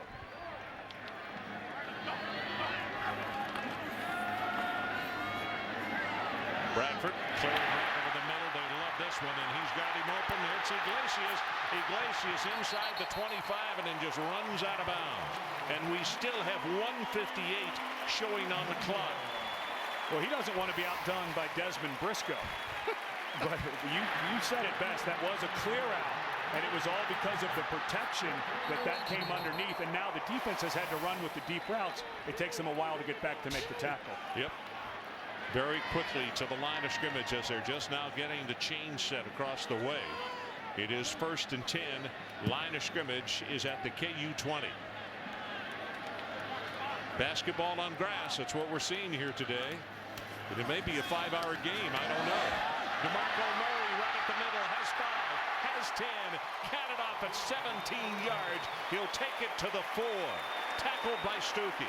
You know, sometimes you hear coaches like we heard about with Kevin Wilson with Monday's practice.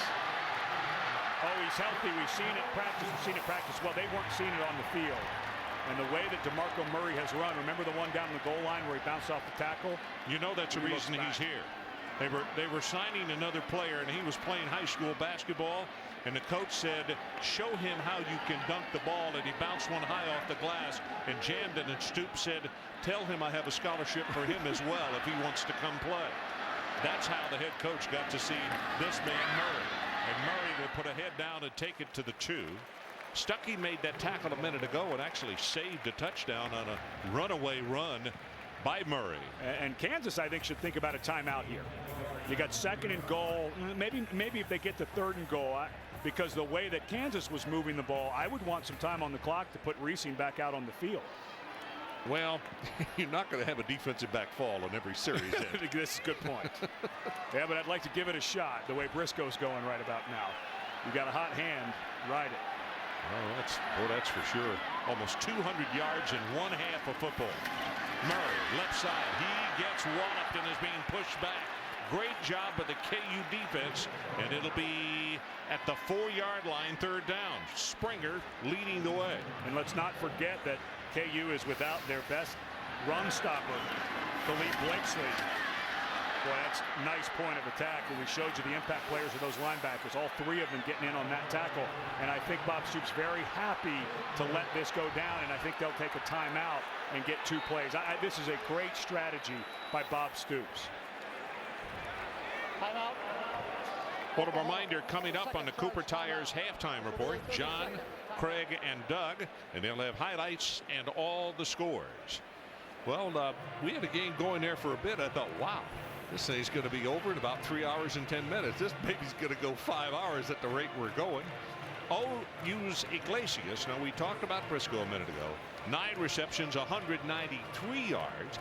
That is a Sooner record for receiving in a half. And in the game, receiving in a game for Oklahoma is 206 yards, which was happened earlier in the year. Of course, that's a KU record already for Desmond Briscoe. Yeah. But Manuel Johnson, who's injured at 206 earlier in the year against TCU, which was then an OU record. I think we're going to see that one fall this afternoon.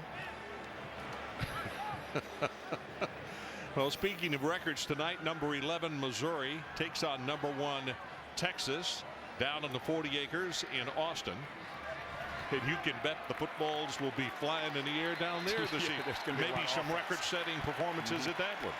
And now with 3rd down, I like that timeout by Coach Stoops. And you've got 2 receivers to the right. Look for 2 slants up top. Well, it is 3rd down. The ball is at the 4.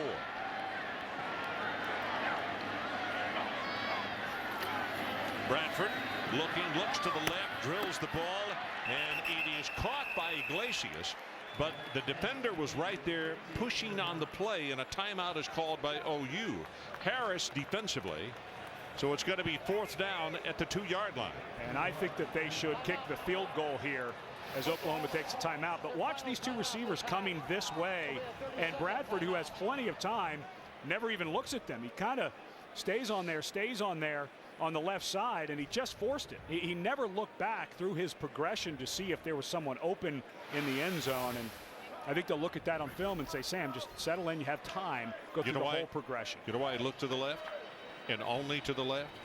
Look at the right side of the goalpost and look at the sun you're looking into right now. Yeah. When I looked up and saw the 3 wide receivers, I thought if he goes to any one of those guys, it's going to be tough to come down with the football. Well, and they were running across the end zone, so he wouldn't have had to throw it high in the air. He could have drilled it.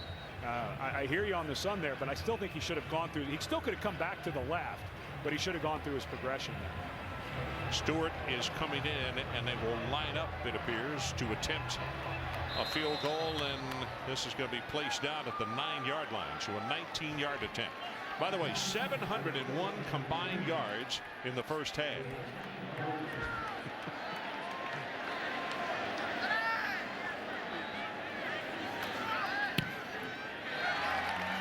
And he got it. So it's not the end of the first half. We have 4 seconds left. And a reminder, just what I was talking about, college football on ABC is going to continue tonight. Number 11 Missouri at number 1 Texas. Saturday Night Football presented by Southwest Airlines at ABC. And that begins 8 o'clock Eastern, 7 o'clock Central. Big difference maker should be Brian Arakpo again. He at times took over Phil Lodeholt, the left tackle for Oklahoma, and as much as Chase Daniel likes to throw it around, I would expect Mr. Arakpo to have another big day. Well, let's take a look and talk about the QB bunch in the Big 12. Now we're going to go through the season down here in the Big 12. There's so many great ones, but we'll look at the pass efficiency. That's how we'll rank them this week. 9 Big 12 quarterbacks are ranked in the top 5 when you throw in Reesing and Joe Gans and Robert Griffin, the young man who's playing just up the road in Stillwater for Baylor. It's amazing how good the offenses are, and it all traces back to the two coaches on the sidelines today. Bob Stoops hired Mike Leach out of Kentucky to come in when he was brought to Oklahoma, and also brought Mark Mangino, and they've splintered out around the conference and have brought this spread offense that Mike Leach first brought here all around the conference.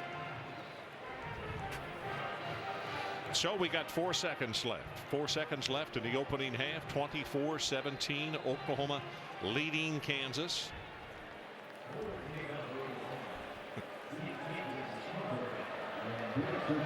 Moreland prepares to kick it off for the Sooners. Kicks it on the ground. Well, it takes a very high bounce, taken at the 19-yard line. And returned back to the 35 is Darryl Stuckey. And the clock has run out. And Kansas receiving. Let's see what can happen here in the second half. Let's check in quickly with Jackaroo. Jack, make up your mind. Coach, I was trying to get next to you, talk about so much yardage, over 700 yards.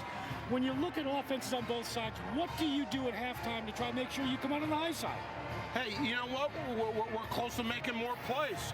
We had 2 opportunities down here in the red zone, and we didn't get it done, but we will, because our kids are executing well on offense. On defense, we got to play a little bit tighter on the routes. We can't give as much room. They're too fast, and our kids are playing a little cautious, trying to keep them in front of us. We can't do that. We got to get up and be aggressive in the coverage. What about the performance, though, of Desmond Briscoe in the first half? He's playing really well. He's a guy who can make plays for us. He's a great athlete, and if we get the ball near him, he'll go catch it. Thanks, Coach. Good luck. All right, thanks, Jack. Sorry, man. Okay, thanks, Jack, and thanks to Coach. Our score at halftime, 24-17, Oklahoma. Stay tuned for the Cooper Tires halftime report, and that comes up right after these messages.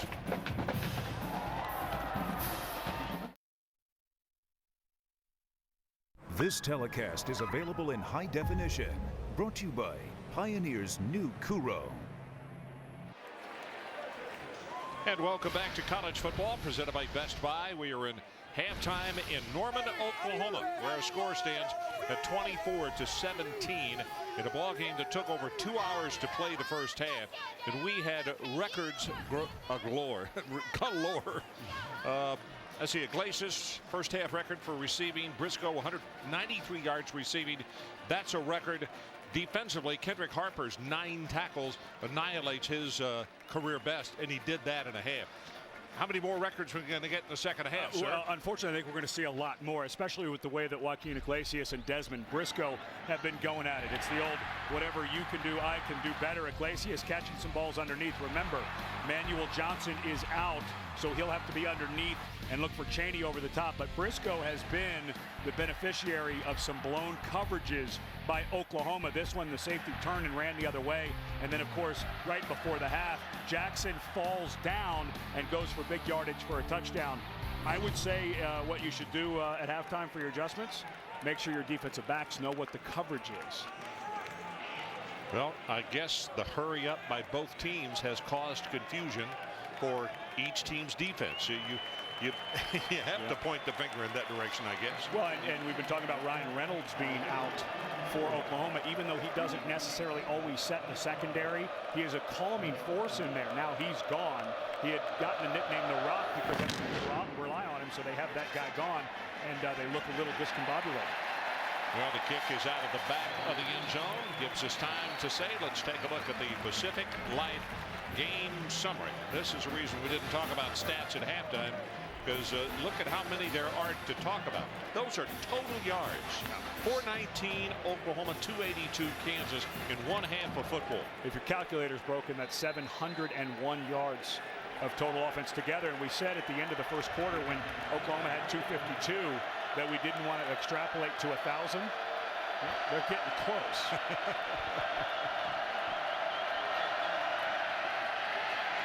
Pass is thrown complete, and it's that little stop route.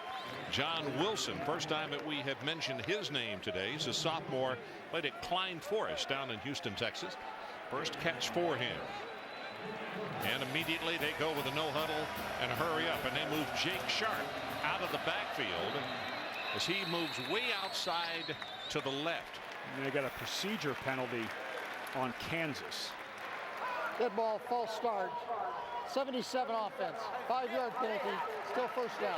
Jack Arute, let's check with you. Rod, remember at the top of the show we said Bob Stoops likes to measure performances by did we give it our all, did we make any mental mistakes? Well, at the halftime, he talked to his defense about one mental lapse, and he tried to chide them into being totally involved 100% of the time. Just before they went out, he reminded them again, I want every single one of you involved for 30 minutes. It's Meyer in motion. And the pressure and the ball overthrown. Briscoe thrown too tall for him. And what Bob Stoops is talking about involved, he means mentally.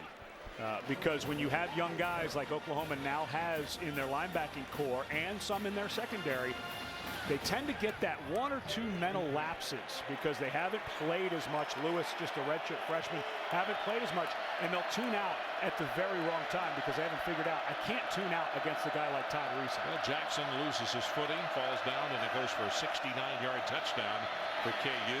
Shovel pass, and the ball is knocked down. Now, the crowd always gets excited about this, but it's just an incomplete pass. And I keep hearing people call it a shuttle pass. It is a shovel pass. The shuttle is what you take to the airport. A shovel is what you either dig yourself forward or we can put that in the glossary. We should. But fans have never figured that out, have they? Every time they see the shovel goes in the ground, they get all excited. Loose. There's a recovered fumble. And so does the defensive side of the ball usually. It is a forward pass is what it is. Third down. They need to take it all the way to the 43. Stepping up, got by one, tries to get by a second and throws it complete. Nope, they're going to say incomplete, I believe, because the ball got knocked away.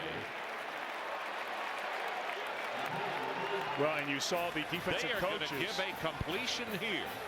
And I think that Bob Stoops may challenge this. Remember, no, they're saying incomplete now. But remember last week when it looked like Lamont Robinson had that interception against Texas. Ooh, that was closer than I thought, but I think the right call. It looked to me like Meyer may have had that and established himself on the ground, but that's the key. That was why that was not an interception last week for Lamont Robinson against Texas. He never established possession when on the ground. And that was Lindy Holmes who separated him from the football. So put another asterisk by a play that Lindy Holmes made that is a game-changing performance. As Franks makes the catch, picks up what he can until his own teammate knocks him down. So we'll hold it right here. 13:58 remaining third quarter. And let's show you the numbers on Bradford as you look at Sam. Very typical. There have been a couple of times there in that first half where he didn't look at his progression in the back of the end zone, stayed locked on the left side. A couple of times in there where he wasn't quite the Bradford that we've gotten to know over the last season and a half, but still very good numbers as you would expect in this offense.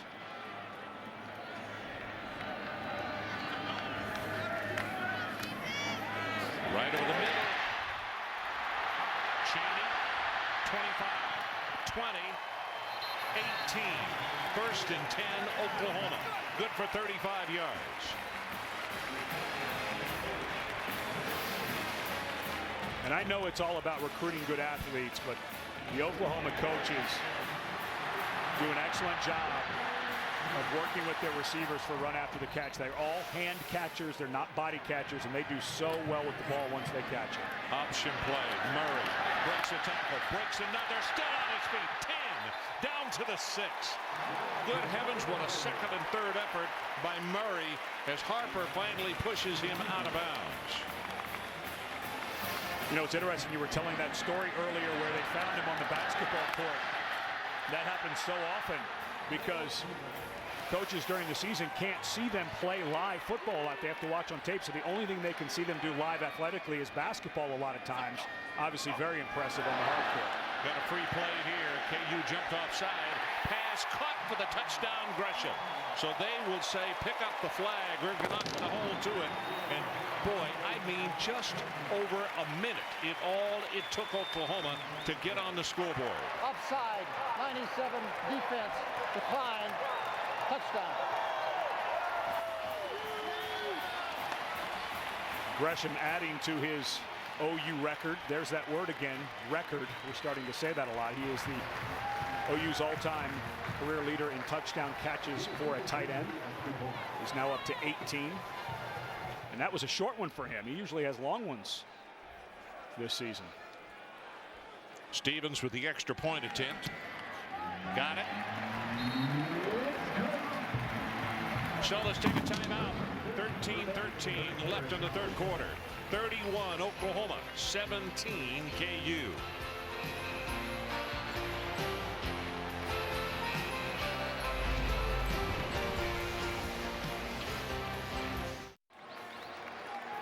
Good look at Gresham as he sits on the bench.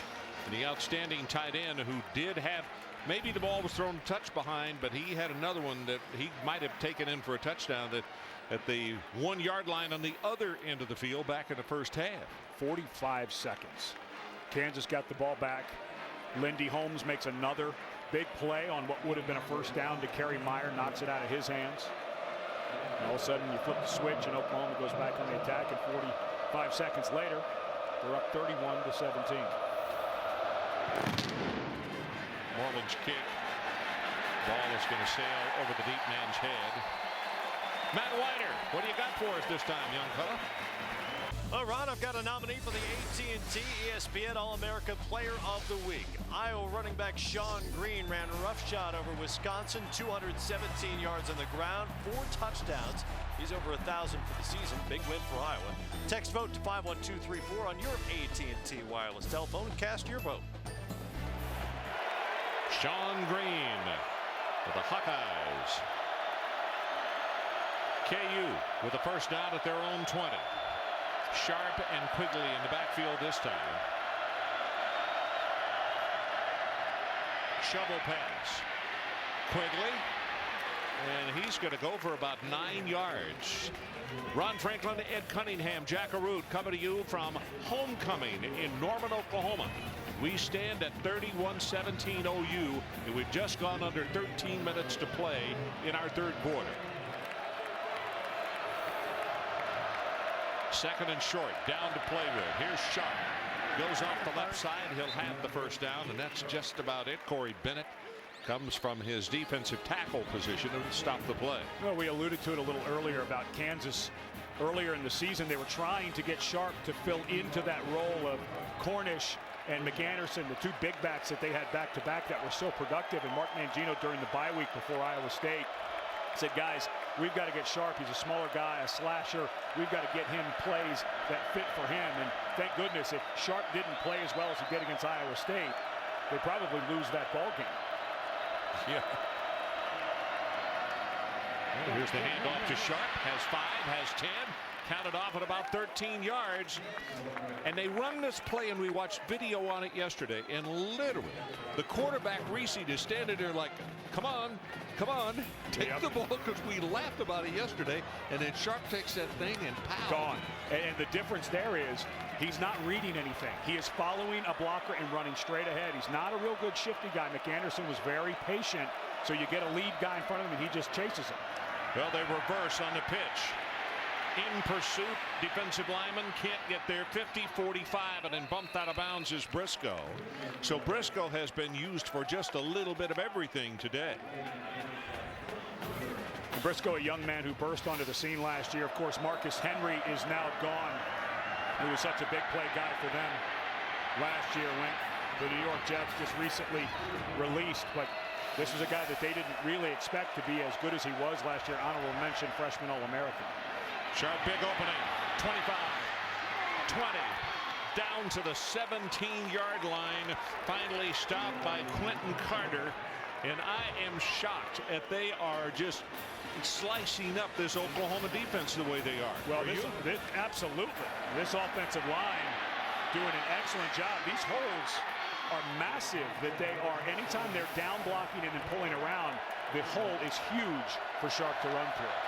First and 10, the ball at the 17. Sharp again, big opening up the middle, he will score. He walks it in from a line of scrimmage up 17 yards out, and it was like there was nobody in the middle of the field wearing crimson and cream. Well, the middle of the defensive line The two defensive tackles were lined up in the A gaps right on the shoulders of the center, and there was big gaps on the outside of the guard, and that's exactly where Sharp ran through it. Looked to me like Oklahoma had a misalignment with their defensive front there. Extra point attempt is good. Let's take a timeout. Surprisingly, as you look at wide open spaces here, watch Sharp right up the middle. Anybody home? Hello, we came to visit. Touchdown.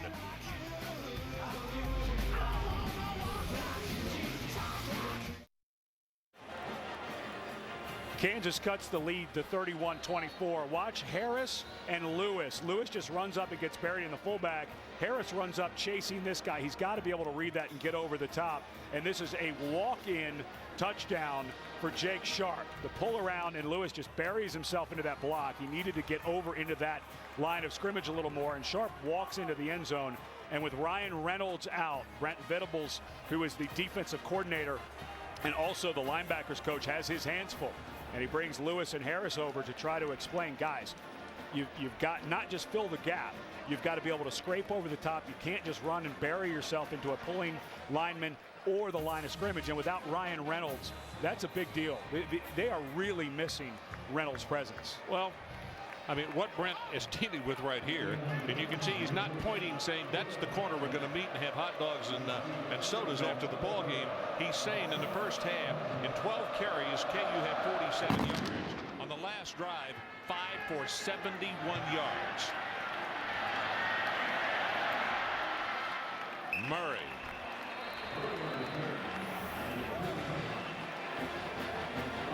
I believe they're going to get Oklahoma for cheating.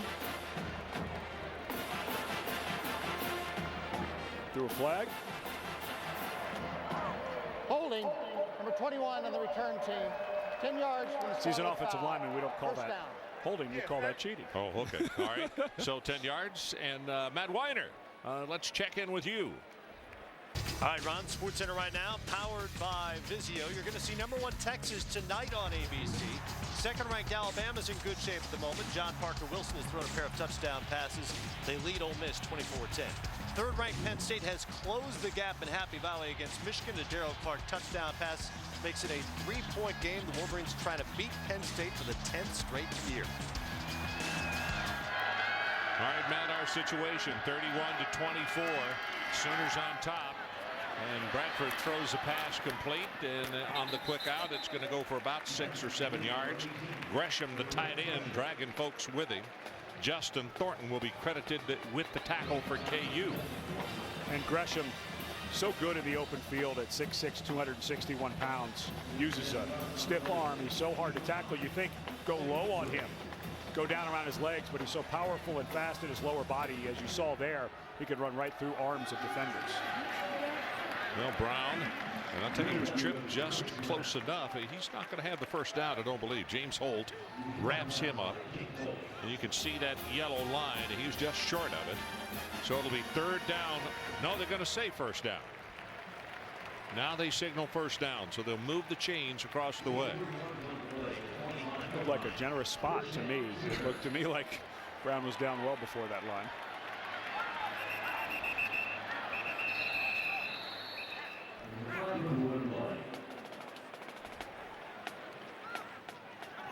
Prior to snap, false start, 34 offense, 5-yard penalty, still first down.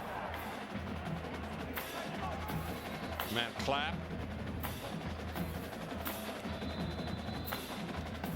Looks like he's got his Halloween costume on a little early. Like that helmet with the hair that hangs out. The mullet hat. First down at 15. Sam Bradford turns. There's an audible going. And straight ahead with the running play. Maybe a gain of 1, and that's it. Be second down at 14. Jamal Green is the guy who's down at the bottom of that pile.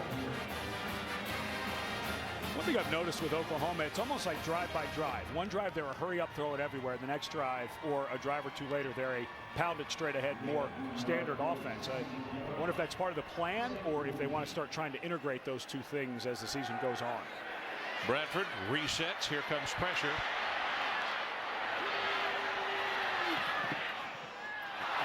throws it incomplete.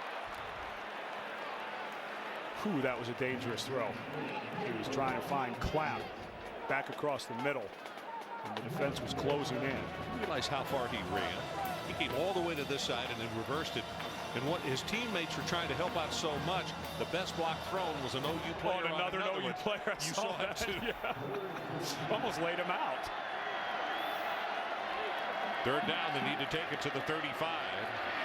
Bradford drills it, and it's a little bit low, intended for Iglesias. Wow, what a momentum changer we are starting to see. That's 2 3-and-outs in the ball game. That drive by Kansas, where they ran it right down the throats of Oklahoma, has totally stunned this crowd and put all of the energy on the Jayhawks sideline. Beg your pardon, there were 4 plays on that drive. They had one earlier, got first, and now it is punting time. Patterson, the deep man for KU.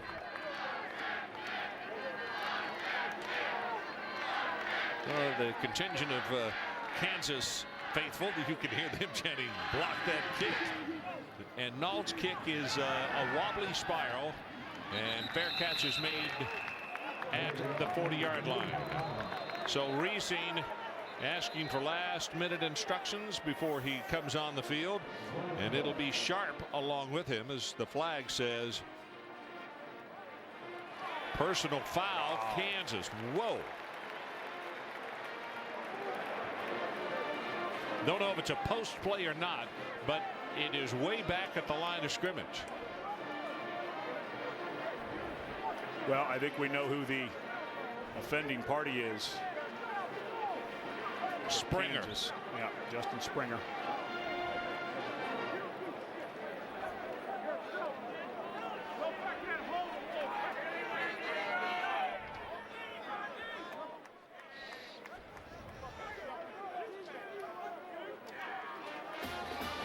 Well, the coaches followed him on down the sideline. He had not finished what he was going to say. It was a post-play foul because they moved it from where the fair catch was made. And things heated on the sideline. Let's be careful with those open microphones. And you know, this he got caught last year. Mark Mangino became a YouTube sensation. I think sometimes he can go a little far with his language towards his players. Well, the penalty pushes it back to the 26-yard line. And it's Crawford, who was in the ball game, and a short yardage on the carry, tackled by Jackson. Under 10 minutes to play, third quarter. 7-point lead, Oklahoma.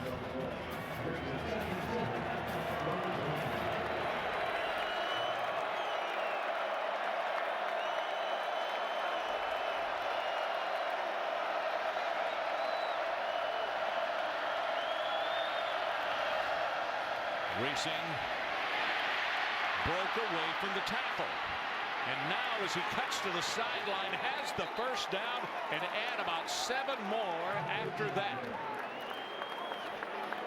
English is the man who had him dead to rights, and he ran right by him. Watch this. Yeah, well, speaking of the head coach's language, what he calls Reesing a sparky, because he just gives a spark every time he takes off, makes a play. He's so much more elusive than you would think. Quick pass to the near sideline. Caught. Whoa, maybe a gain of 1. Jackaroo. You got something for us, partner. Yeah, you were talking about Sparky, the quarterback, Reesing. Maybe one of the reasons why he is the spark to this offense is the fact that the reporter asked him one time, is there anything ever out there that shakes your confidence? Thought for a minute, he said absolutely nothing. I've been watching him around the sidelines, guys. No sense of urgency, a sense of purpose. In fact, he's always up off the bench watching the defense when he's not out there. Play action, sits in the pocket. This time doesn't get away. Fumbles, and the ball is recovered by Spikes. Spikes for a moment looked as though he was going to try to pick the ball up. And then the big tackle thought better of it and just covered it up. Well, and this is Jeremy Beal. Excellent job came from his defensive end position, a guy who had moved from middle linebacker. Some people thought maybe they'd move him back with Ryan Reynolds, but Spikes did the right thing. Now a third and long. Let's see if Reesing can remain calm. They're 0 of 5 on third down conversions today. And I would say the numbers are against them on this one as well. Got to take it all the way to the 48-yard line of Oklahoma to keep the drive going. Reesing almost picked off. Cutting in front of the play was Keenan Clayton. Now, look how huge that penalty is. They would have had first down at the, around the 41-yard line if the 15-yard penalty had not occurred. And now they're punting after picking up a first down from the 33. Fourth time that they punted this afternoon. And it's Broyles who is back deep. You don't want a return kind of kick. You want one that he has to fair catch or you have time to get coverage on. Line drive, very returnable. Broyles near sideline, 35 to the 40, and he finally is tackled at the 42. So 35 on the kick and 10 on the return. So when we come back, it is Sam Bradford's turn. His ball club leads it by a touchdown.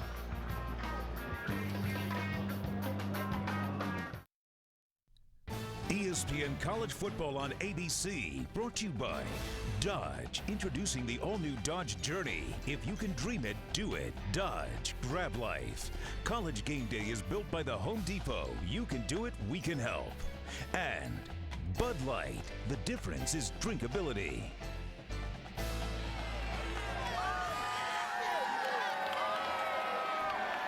Oklahoma 31-24, and a reminder, ABC Thursday at 10, 9 Central, and all new Life on Mars. The next great cop show has arrived, and it is after an all new Grey's Anatomy. Life on Mars Thursday, ABC 10 o'clock, 9 Central. Sooners with a first down at their own 42-yard line following that punt.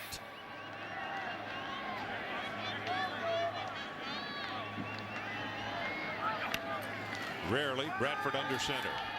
And on the play action, got a man open over the middle, and he's got it at the 22, and it is Chaney down to the 20-yard line.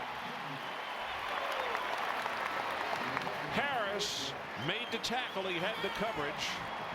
Yeah, he had man coverage on that side, and Bradford was looking at this the whole way. He knew he had a mismatch going to the inside. Harris, the best cover corner for Kansas, but Chaney ran a great post route. It actually double move and dropped it. Now this is going to go for a gain to around the 17. DeMarco Murray tackled by Rivera. Yeah, he made the move, and the defensive back bit that he took it back over the middle, and Sam did a nice job of just laying it out there, saying run under it. Well, he knew he had it the whole way, and you can see him kind of gathering his feet, getting ready for the throw, because he knew he was going to have it when he saw that double move work. Quick pass, spinning on the move. Going in a head-high tackle. Here comes a flag, and that'll be a 15-yarder. It'll go half the distance to the goal by Resby. Resby's arguing his position that he didn't grab the face mask at all. Of course, we'll take a look at it and see if he did or not. There's a lot of discussion going on right now, which makes me think that maybe one of the officials there saw something, or no, they're just pointing out, I think. You know what else they could be talking about if we get an opportunity to look at it? That was very close to being a backwards pass rather than a forward pass, meaning a running play rather than a passing play. Still doesn't change the face mask if you did grab foul. Horse collar. Oh, there you go. For 7 on the defense. Been waiting for that to be called all year. First down. Had one last night in the Boise game, and they didn't call it. That is a new rule and a good rule. Resby, nice job getting up. He grabs inside the pad and yanks him down immediately. Nice call. If he'd have grabbed it and spun him around and not taken him down immediately, they wouldn't have called it. But I think this is a good rule change. We saw it last week. Beanie Wells got pulled down and almost hurt his foot. Yeah, I take it back. In the Boise game last night, they did call the horse collar. It was directly from behind. First down and goal, Oklahoma, as they put the ball to rest at the 8. Murray, touchdown, walking. John Cooper, the center, led the way with a magnificent block.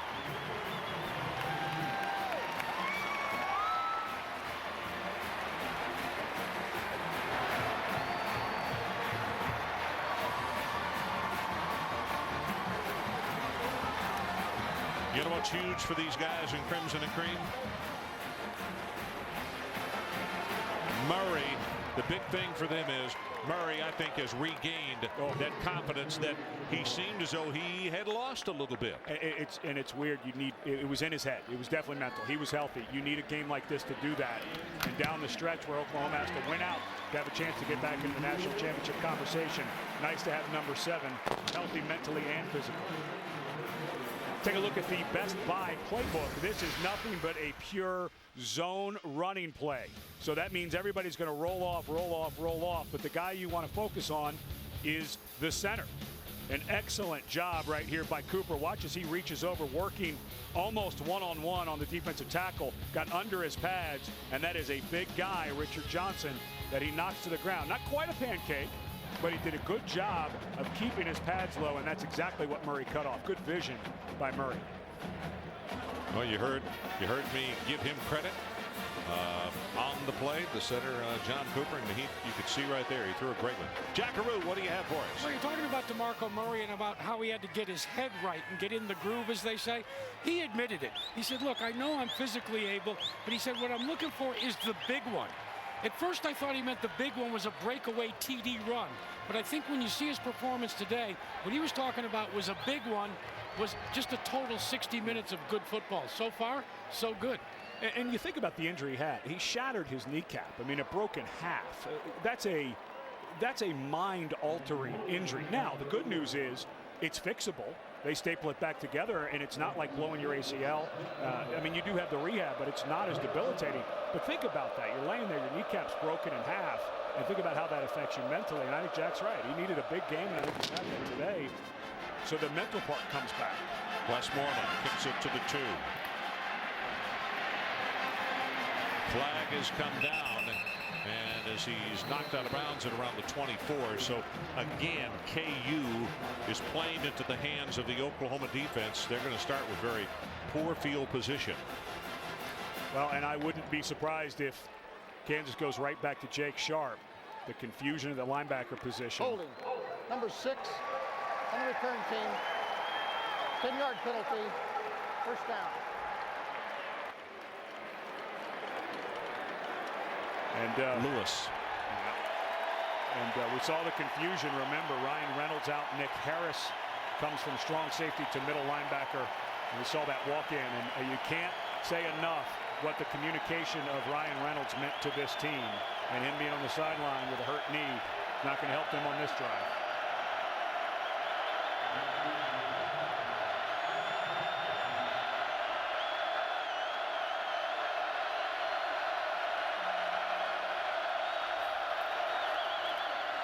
Pass on the flat complete. That's Briscoe.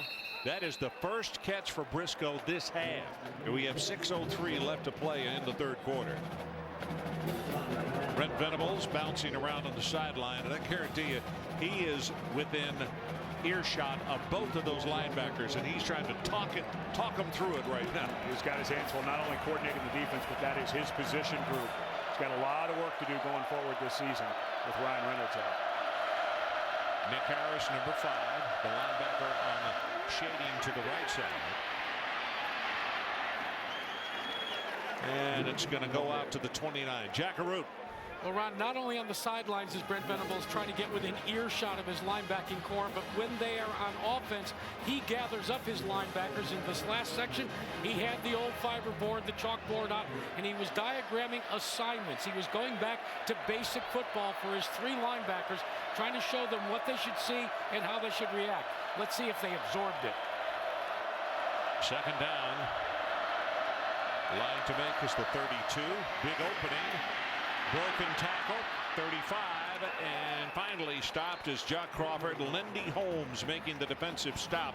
Travis Lewis had a shot and got blown up over the tackle. Well, if Oklahoma has an Achilles heel going forward this season, it was exposed last week against Texas. Their linebacking core is really struggling.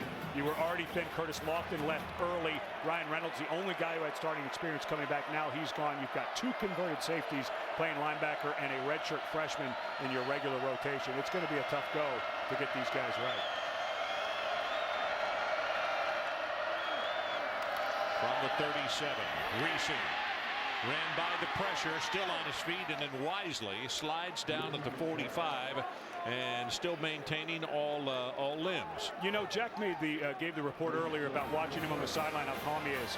Think of the game that he's had. He's fumbled a couple of times. They've recovered it. He threw that bad interception to Lindy Holmes, but then he comes back and it's like he has no short-term memory. That's all gone. It's what's in front of me right now. He is mentally a very special quarterback.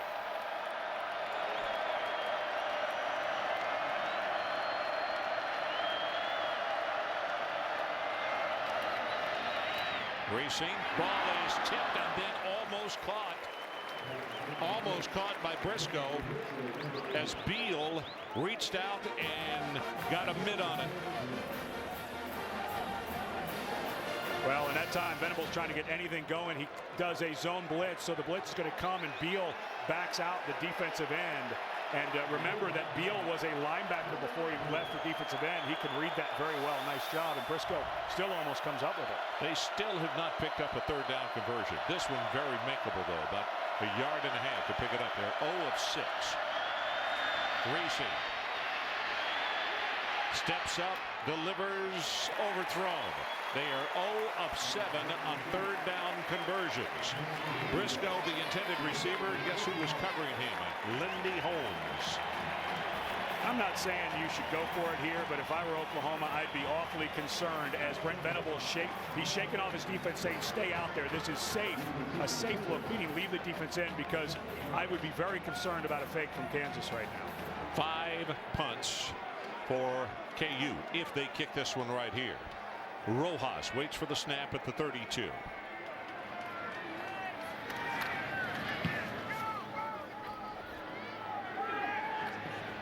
Fair catch is made at the 18 by Franks. 37 on the kick. And time now for the ESPNU All-State Standings Review. Well, we're going to learn a lot about, look at that, Mississippi. They've already slayed one dragon. They cut it to within 4. Florida. And Michigan giving everything to Penn State. And look at Oklahoma. I know everything was doom and gloom around here last week, but with as much football as has to be played and as good as this conference is, if they can win out, there's so many scenarios that put them right back in Miami for that national championship game. KU showing blitz. That ball is tipped. On the rush, stepping in was Brorson, senior out of Stillwater.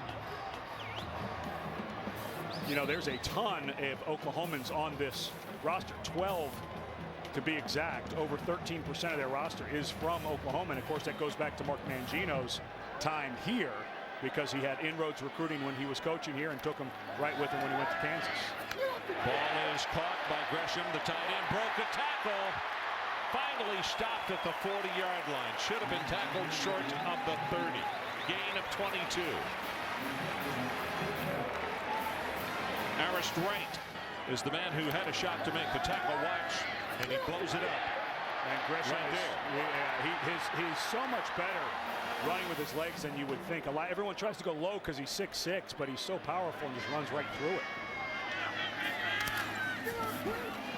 Big opening. Brown. 35-30.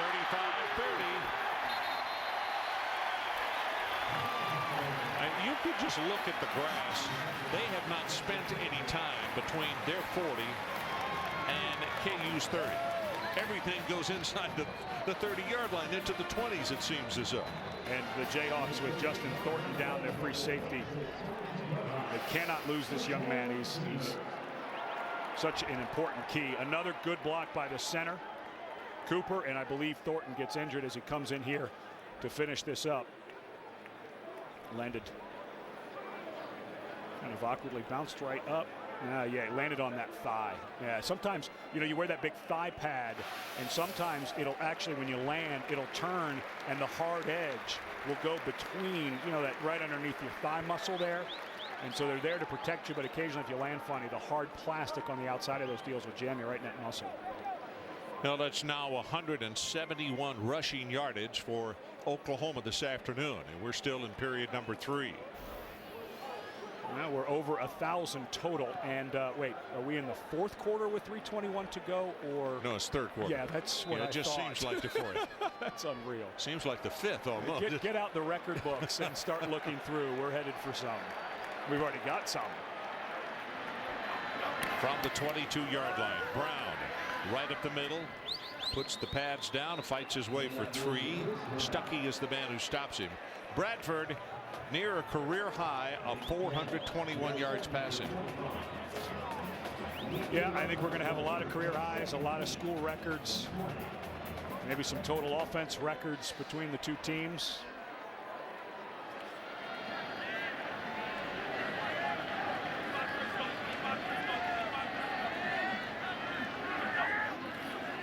Chris Brown, left side, gets a block, 15, 10, at the 5, shoved out of bounds.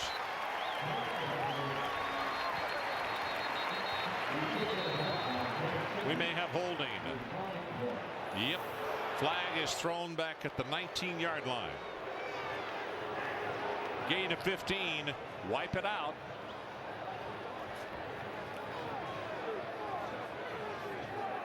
I'm not sure who they called. I didn't see anybody. Oh, yeah, I think they may have gotten the outside receiver. Yeah. Adron Tennell, I think they may have gotten as he was out there trying to finish it. That was the block you mentioned, got a block. I think he maybe extended his hands a little too much. Yeah, but he got a block, all right. So it cost him a gain of 15. Penalty moves it back to the 30-yard line of KU.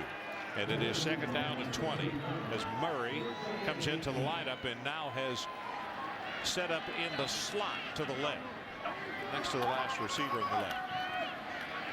Bradford. Watch Iglesias again taking off before the ball is there. Well, you see that again. I was talking about earlier. Guys who are so good in the open field, and the problem is he lets this ball into his chest. When you go to cradle a ball and you've got that hard plastic shield on your chest for your shoulder pads, and you don't get your hands turned around the right way, thumbs together, it tends to glance off. And that also starts to show the arm strength of Bradford. The ball gets there quicker than it did last year, and I think some guys may still be adjusting to that. Bradford, fade route, wide open. Nobody covered. Gresham, the tight end, you see him kicking at the football. I mean, folks, I use the term from time to time, look like the first guy out to practice. When we showed you the replay, look how open he is. Now, the outside receiver is going to come clear it in, and there is nobody there. The guy who's supposed to be helping in coverage is coming on a blitz. And there's only nobody. The safety and the corner bit on the inside route. That's just bad recognition, and that one's going to haunt Bradford tonight. So the field goal attempt coming up is one of 47 yards. And the longest, I believe, is 36 by Stevens. And he misses this one wide to the left. Had the distance, but he yanked it. Do you get the sense that Oklahoma is making just enough mistakes to let Kansas stick around? No, and I won't call them. I won't call them. question. Yep, and I will not call them pesky little Kansas anymore. They had a great year last year, won in the Orange Bowl against Virginia Tech. But Oklahoma, who on paper and on most of the game appears to be the better team, is making a lot of errors. Yeah, they missed a 15-yard run that he almost scored. He's out at the 2-yard line. Yep. So the holding pushes it back, and then a wide open receiver, and Sam just missed him. And how many drop passes? At least 3 key ones that we have seen. And here comes Kansas right back at you. And they got decent field position at their own 30.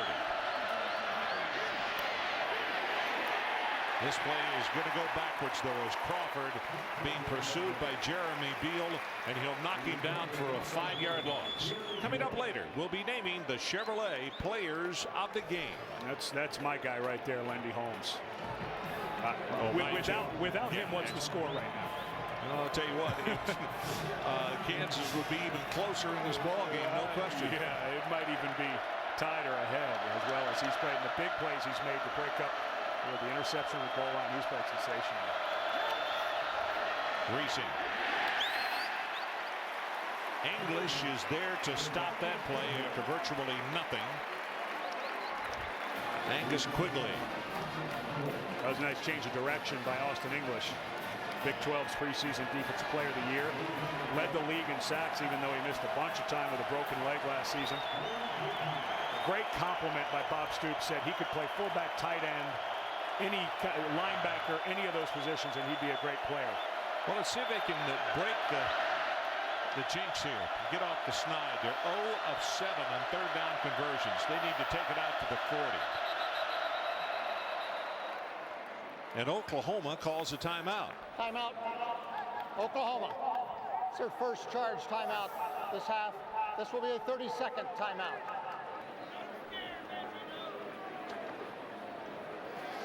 Well, we've got the QB bunch going on here in the Big 12. So let's see how our two top Big 12 guys here have been playing. Other than a couple of interceptions as we look at who has better support. For Sam Bradford, I think he's got a better group of receivers. When you look at the running game, coming into the game, I believe that Todd Reesing had the advantage. Not so sure about that today. Offensive line, I think that the advantage has to go to Sam Bradford. And defensively, I think we have to give the advantage to Sam Bradford. And then on special teams, we'll just go ahead and scratch that out. Both of them are struggling with special teams. So we talk a lot about these great quarterbacks, but I think it's sometimes good to talk about what is their supporting cast. And I think when you look at what Todd Reesing has done and his numbers in a game like this, except for those 2 interceptions, and not taking anything away from Bradford, but Reesing not quite working with as much. So third down and 15.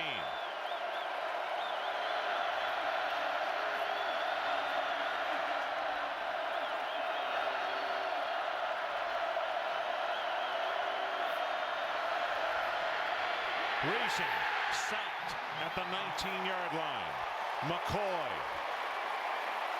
And it's the 3rd sack of the afternoon, and that one was the real McCoy. Well, and talk about the real McCoy. Watch this big athlete make an incredible move all the way back across, and watch him, how quick he gets sideways, turns his body, goes right between the right guard and the center Cantrell.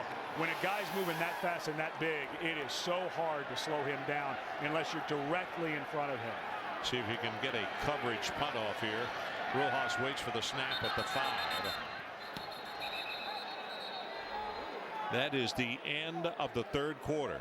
So we'll talk more about it in just a moment as we change ends of the field and head for the final 15 minutes of play.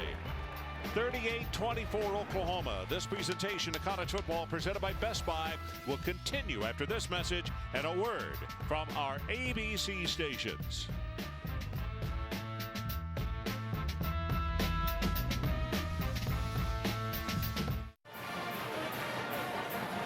Well, we are back in Norman after 3 quarters, 1,002 combined yards for these two teams. Isn't that amazing? I want 1,500. I'm not stopping until they give us 1,500. That's very attainable. We're talking about 2 teams. That might be done by 1. Another 300 in a quarter. So Rojas waits for the snap. Franks is the deep man for the Sooners. He's dropped off to the 45. I'll tell you, we got a hold. They're going to have to do this again as the ball is caught at the 28-yard line. And the tackle, now here comes another flag in. That's going to be a hold on KU. Well, the good news for KU is I think we're going to get a hold down here or a block in the back, so they'll offset replay the down. So they're not going to get backed up anymore, I don't believe.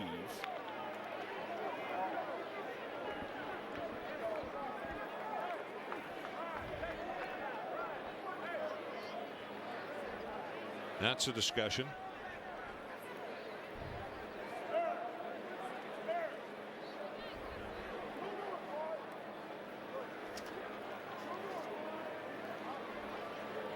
Now they'll go talk to Bob Stoops to explain. Now, they're asking him what he wants to do, which makes me feel like 2 fouls on KU there? Maybe, yeah. There were 2 fouls on the play. Holding number 7 on the kicking team. Yeah. Illegal block in the back. on the receiving team. Those fouls offset. Replay, 4th down. I'll tell you, KU was in real danger of getting that thing backed up to the 5-yard line to snap it. Yep. And really giving no use of great field position. They got lucky that there was the block in the back call. I believe that was on Quentin Carter. But, that was Moses Madu who got held. He was coming clean underneath the wingman. Yeah, he was. And I wouldn't be surprised if they do it again. Now, what you want to do on the right side of that Kansas protection scheme right over here, try to confuse them. Maybe that's where they came off last time. Maybe run some type of twist because they're in their head right now. No, Broyles is the deep man. And he's under it at the 28-yard line.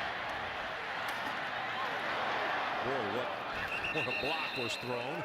He's going to be tackled just at the 40-yard line.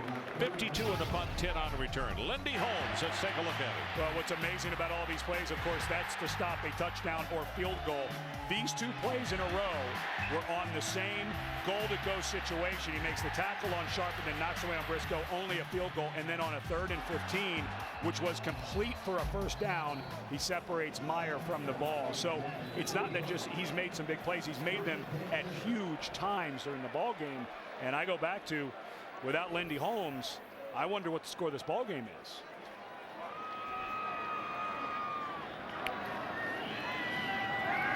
Flag is down, play action. Iglesias almost all alone makes the catch, then drops it. They say incomplete at the 15-yard line. Harper on the cover.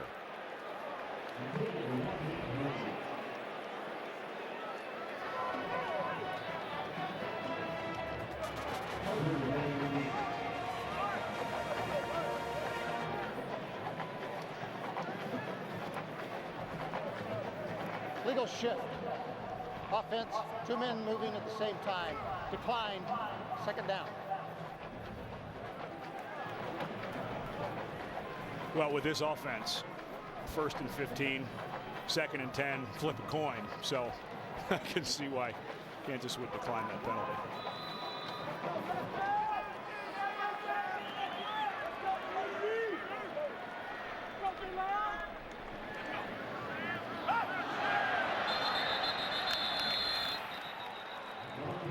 Now this penalty should be against the defense for drawing him offside. Number 14, the offense. Well, they're going to call it down. Still 2nd down. Yeah, they're going to call it on Bradford. I beg your pardon. But you're right. How often do they get that call wrong? Normally, yeah, when you got, but he moved, yeah. He was falling back when he called for it. But if a defender on either side of an offensive player or head up comes into the neutral zone and flinches, that's encroachment. And they almost never get that call right. But the quarterback can't fall backwards, though. That's I'll tell you what, if Sam's like me, he could be falling asleep. I mean, this sucker's been going on for a while.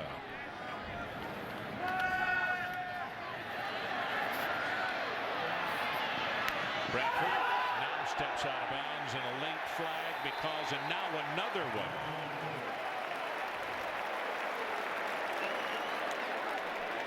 Anya Boulay, I believe, the defensive end, is going to get called. Wonder where the second one was coming from, After though. the play, personal foul, 47 defense, 15-yard penalty, 1st down. This is a point of emphasis this year, not just with quarterbacks. When a player lets up, when he is defenseless, you cannot hit them. And even though Anya Boulay only puts his hands on him, Bradford clearly letting up. And a penalty, quite frankly, that I don't think has been called enough this year, considering they talked about it so much during the offseason.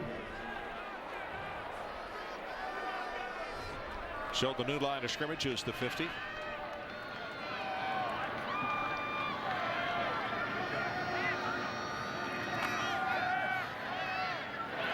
Gresham, the tight end, inside the 35, down to the 34. There's Rivera and Harper on the tackle. Good hands by Gresham, and he has suffered from the drops. We saw the one earlier today that he dropped near the goal line last year. He had a ton of drops, but he's worked very hard, and there you see him turn his hands over, get those thumbs together, make a nice hands catch. What did I tell you a minute ago? From the 50 to the 35, they don't tarry. They just don't stop there. They go beyond it. Yeah, there's no reason to hang out there, Ron. There's no points there. Tell you what, it must be low rent. I don't know what it is. Bradford. Got it complete. That's Iglesias. And Jackaroo, what do you got for us? Ron, one of the things that Sam Bradford admitted last season when he played is he tended to be a little emotional when he was out there. It ended up with some happy feet. He ended up making some decisions to get flushed out of the pocket. This year, and you've seen him and I've seen him now, he is willing to stay in that pocket and take the hit after the pass. It's almost like Tiger Woods getting up over a putt. He doesn't get rattled anymore. He says it's because I try to be emotionless. Well, it's an emotionless 445 yards for him today. New school record. How about that, Jack?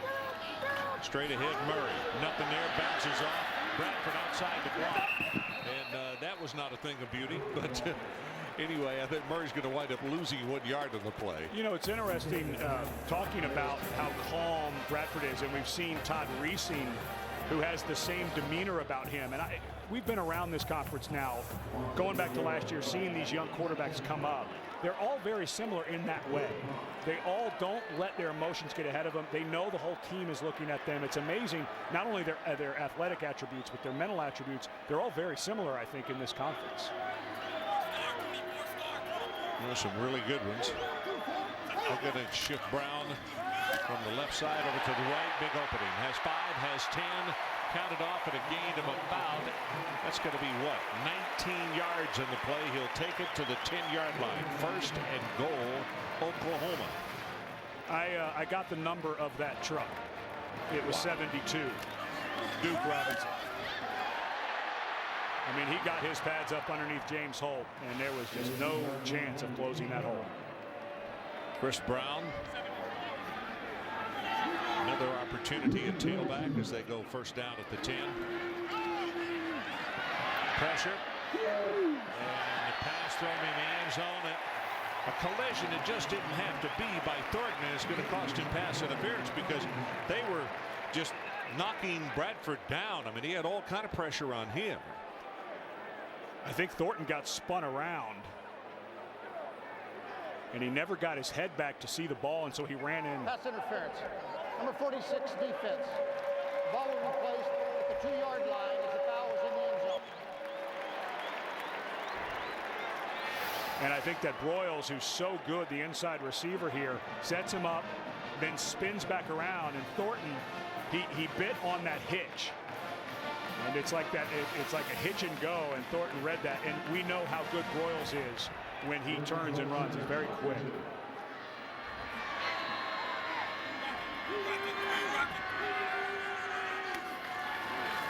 Play action, wide open, touchdown in the corner of the end zone.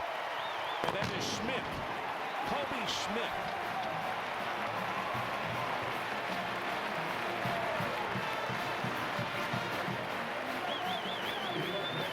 And Smith in the game, of course, because Brody Eldridge, who moves between tight end and fullback, has an ankle injury, not able to go today.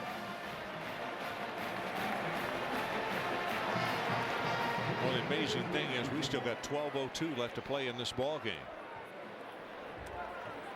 Stevens to attempt the extra point. He got it, and the new score as we go to break.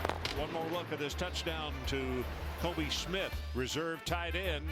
It is Oklahoma 45 and Kansas 24.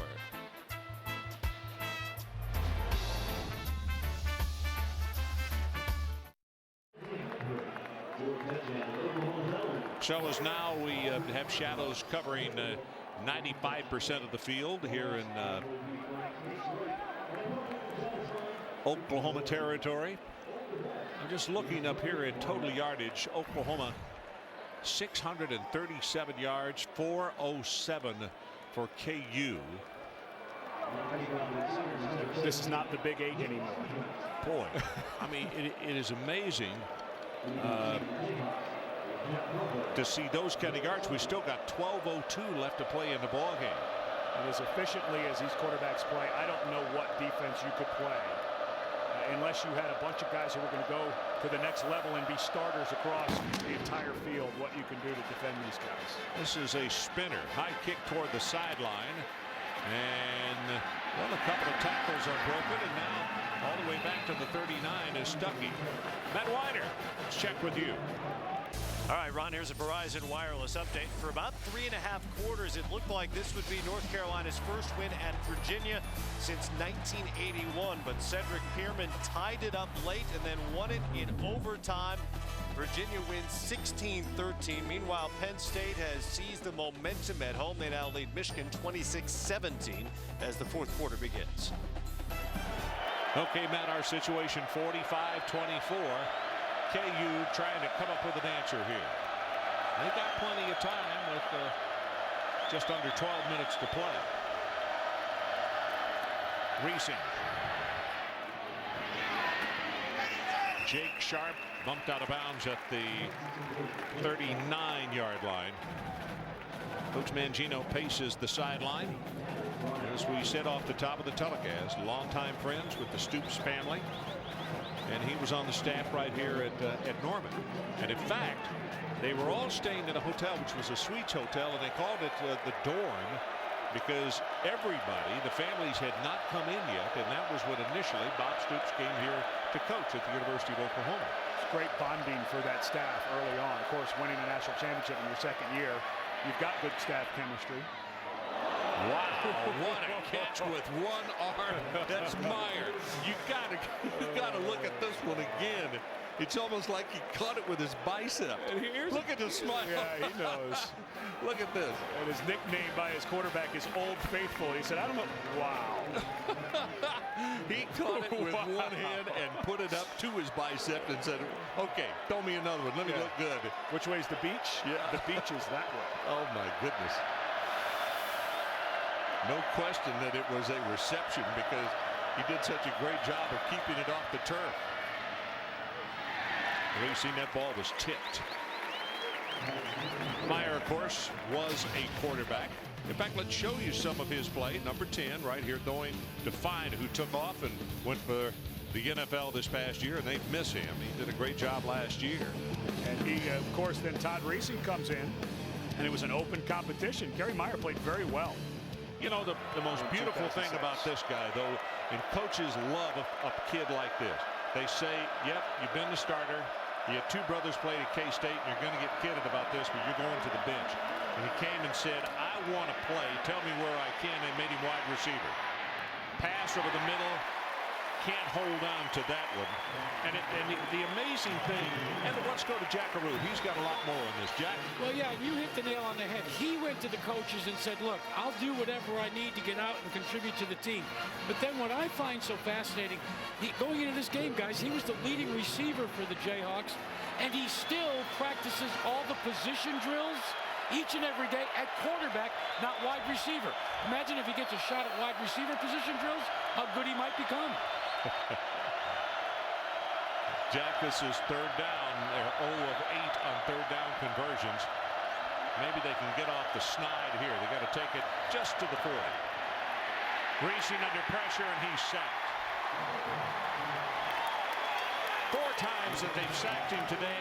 Austin English will get credit for the sack. One other point to make.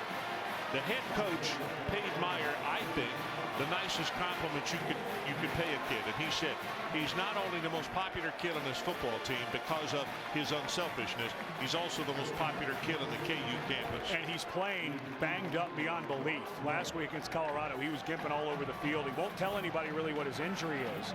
But he did tell Jack Arute before the game, it'd probably take me about 6 weeks to get healthy, and I just don't have that kind of time.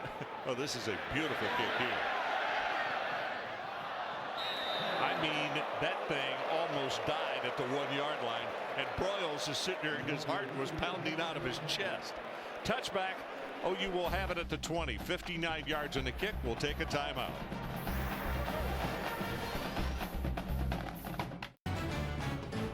ESPN College Football on ABC. Brought to you by Best Buy. You happier. Your local authorized Mercedes-Benz dealer. and Verizon Wireless.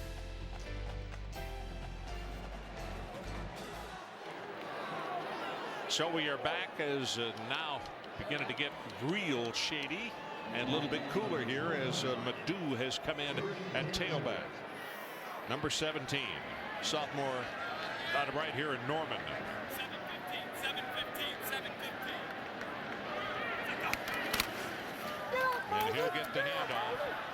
We might see a lot of Madu. Take a look at that punt and what we were laughing about with Broyles.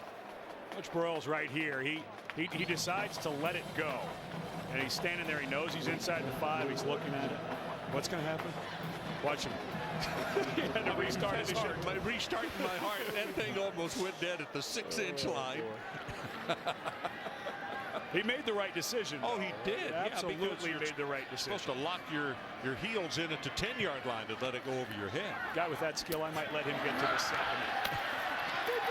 Tackle is missed and out for a nice gain in addition to where the catch was. Madu, and it'll be a first down at the 35. Give him a gain of 15 yards. And Madu, a young man who really benefited from some injuries during the offseason. Chris Brown and DeMarco Murray had to miss spring practice. And Madu went in. They didn't expect him to factor this year, but because he got moved up the first string in spring and played very well, he's worked himself into the mix. This is Clapp. Short gain. Well, tonight, ESPN and ESPN2 deliver a pair of college football primetime games with ranked opponents on the road. On ESPN at 8 o'clock Eastern, LSU is at South Carolina. That is at 8 o'clock Eastern on ESPN2. Also at 8, 17th ranked Virginia Tech is at Boston College. It's turned into a nice rivalry there in the ACC2. Former Big East foes. They tend to duke it out when they play. Madu stretches the play. Hit from behind. It's going to be third down at about 6. Matt Weiner, what do you got for us? Top of the hour, there he is, the big Longhorn on campus these days. Colt McCoy, fresh off the win over Oklahoma in the Red River rivalry. Now, as the #1 team in the country, the Longhorns entertain Chase Daniel and number 11 Missouri at the top of the hour right here. All righty. Out of Jim Ned High School. Really a small, it's a consolidated high school of several together just to come up with one. Check. Gonna roll and take it out of bounds at the 45. He was taking a hurdle step to try to get the first down. That's the reason the official, I mean, the crowd is kind of oohing and on. They thought Sam Bradford had it. And Bradford did too. He walked over there to look at the spot. I wouldn't be surprised if he's not goading it forward, and they gave it to him. Yeah, sure did. Yeah. It looked at first like the spot was not going to give it to him. Well, everybody was saying, now wait a minute, that's got to be a first down, and across the way the chain gang had already left. Yeah. Well, they may check this. Yeah. It was close. See what I mean? The right hand didn't know what the left hand was doing here.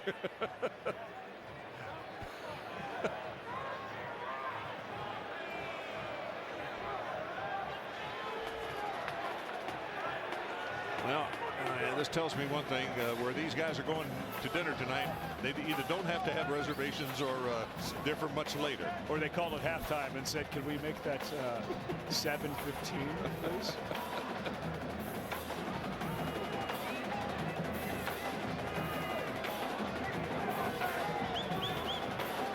Well, now, wait a minute. Look on the replay. I'm telling you, I'm not joking.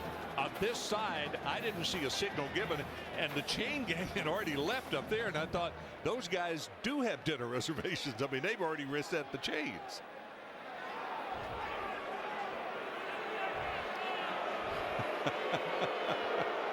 Are they going to go review the spot? I mean, that's the only thing that makes sense right now. Now, the problem is here, Ron, because this is going to be tough to establish where the ball was when it went out of bounds. It's going to be tough to decide. So the question is, what was the actual call on the field? Because that's what needs to have indisputable video evidence to overturn. I'm not sure I know what the call on the field is at this point. Because if it was a first down, then you overturn it to make fourth. If it was fourth, then you overturn it to make it first. My brain just started hurting trying to figure that puzzle out. Hey, let me tell you something. I would not want to be the guys on the chain group up there at the top of the screen. You know, they moved of their own volition. I'm afraid.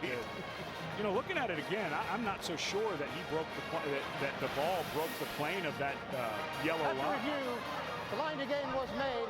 First down. Okay, I'm wrong. The line to gain was made. That's the key statement. You know what question is going to burn in my mind as I go to bed tonight? What? What was the original call? Still don't know. Well, you heard the sigh of relief. That was the chain gang. The fellas on the far side of the field. Well, when you're north of 1,000 with 8:07 to go, you've played some offense. 663 and 409, the two totals by these teams, who are headed for 1,100 total yards by the two teams right now. And the clock runs just under 8 minutes to play. Pass over the middle, Iglesias.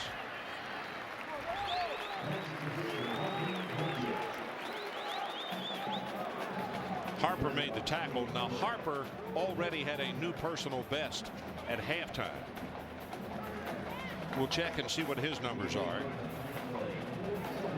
And Iglesias up to 191 yards on the afternoon. He's closing in on the OU record, which was set by his teammate Manny Johnson, who's out after suffering an elbow injury earlier in the game against TCU.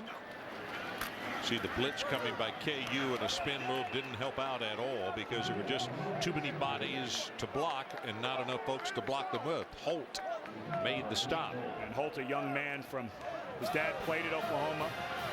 He wanted to play here. Dreamed of playing on this field. Making a nice play. So it's third down. And they got to take it to the 45-yard line to keep the drive going. 45 to 24. Long up the far sideline and incomplete. Corrigan Powell, the intended receiver, and the freshman right out of high school, played at Garland High School. Kind of fought it a little bit instead of caressing it. Let's see if he makes contact with Tennell. He sure does.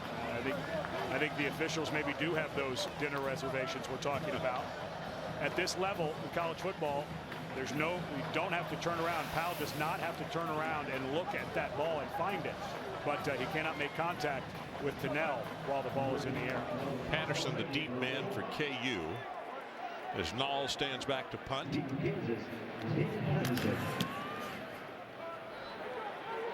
This is his best punt of the day. Now a collision, and he came up with the ball, but that's not allowing him the right to catch the football. So what is that? Interference is what, 5 yards? Same thing as delay of game. I believe it's kick catch interference, or maybe fair catch. I like kick catch first. Yeah, that's catchier. It's got the I mean, alliteration. it's snappier. Yeah, it's got the alliteration. Comeback kid.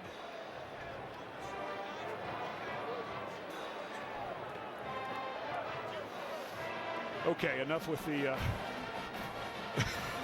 the officials having to meet on every single call. Let's just make a call. And Missouri, Texas is getting lined up. They're getting their ankles taped right about now. There is no foul. The fair catch interference. First down. Well, and looking at the replay, yeah, the KU player ran into him first. So there's a timeout. 6:32 left in our ball game.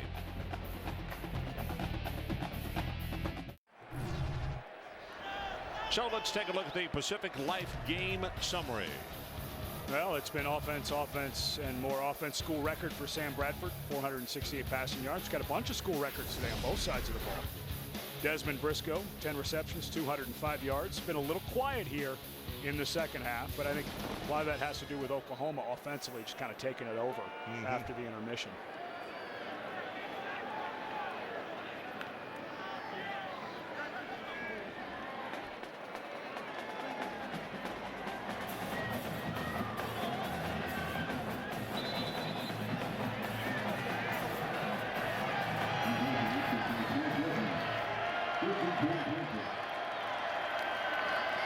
12.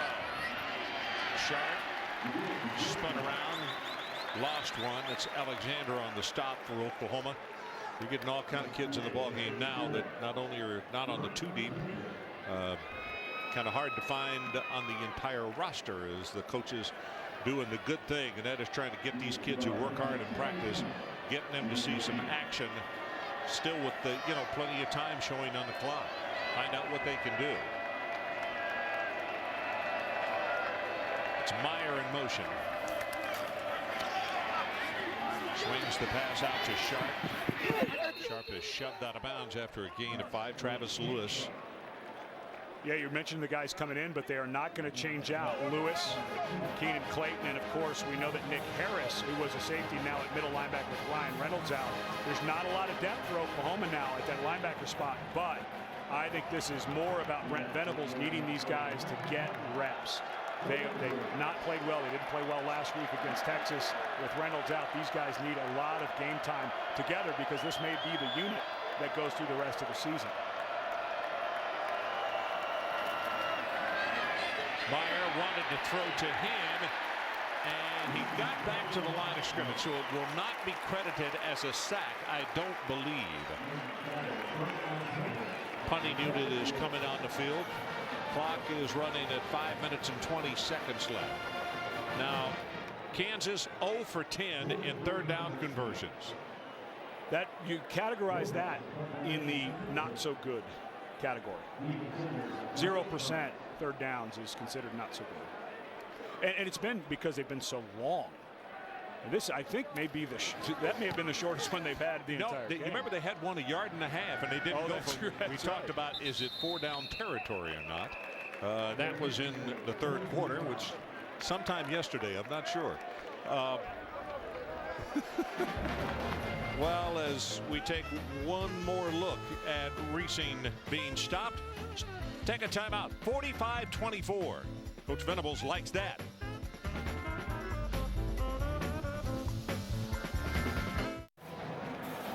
Well, take a look. Number 15, Joey Halsley, comes into the game, the senior out of Huntington Beach, California. And that means draw a line under the day for Sam Bradford. He will get a rest. And I'll tell you what he's done is a school record. 36 of 53, 468 yards, and 3 touchdowns for Sam. And remember, he lost arguably his best receiver, Manny Johnson, early in the game. Such good numbers considering that. Well, they go with the running play, and it's Madu. Some more on Halsley. Halsley's a young man who came here, got into a 3-way battle. A lot of people last year, beginning of the season, didn't know who the starter was going to be. And of course, people were a little surprised when it was Sam Bradford. But Halsley came in from junior college, had huge numbers at the junior college level. Keith Nickel was in that battle, who's now transferred to Michigan State. But he went to Golden West Community College, which I know well. It's where we used to practice when we went and played in the 2 Rose Bowls that I was lucky enough to play in, was Golden West Community College. Wow. Well, Madu this time is going to be hit behind the line of scrimmage and knocked out. It'll be a third down and about 9.5 to ball green defensively. We keep looking at the clock, going under 4 minutes to play. The thing that you hope, and this is a ball game that's getting really close to 4 hours. In my dispute with college football is you get a lot of kids hurt when games go this long. It is not supposed to be 4 hours long. And you hear coaches like Urban Meyer saying the players need more plays. I couldn't disagree with that sentiment anymore. You know, I'll tell you what, when it was a 3-hour game, that's how it was designed. And it still has got people who do the rules, you know, who are running coaches, and they don't understand what the throwing game has done to it.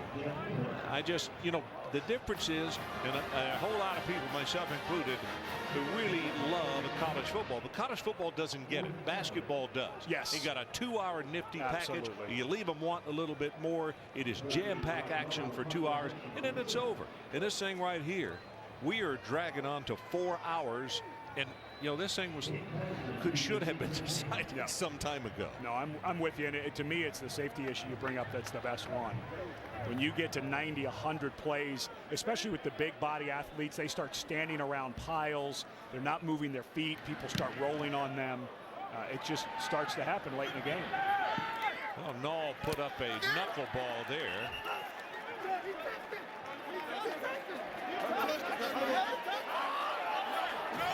Oklahoma trying to is saying it's their ball. Yep. The question is, Nick Harris. Did the ball ever touch a Kansas Jayhawk? Let's take a look and see if it did. No. It was only off his face mask, so we will call that a touch. Yeah, I think they were probably right. That went right off the face. Anyway, 2:39 left to play. And KU brings the offensive unit out on the field. So Reesing got a little time to work with.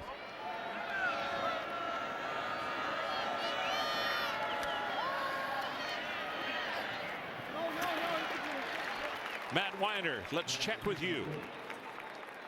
Ron, Missouri quarterback Chase Daniel has tossed just 4 interceptions all season, but 3 of them were last week in a loss to Oklahoma State. The 11th ranked Tigers try to bounce back against #1 Texas at the top of the hour right here on ABC.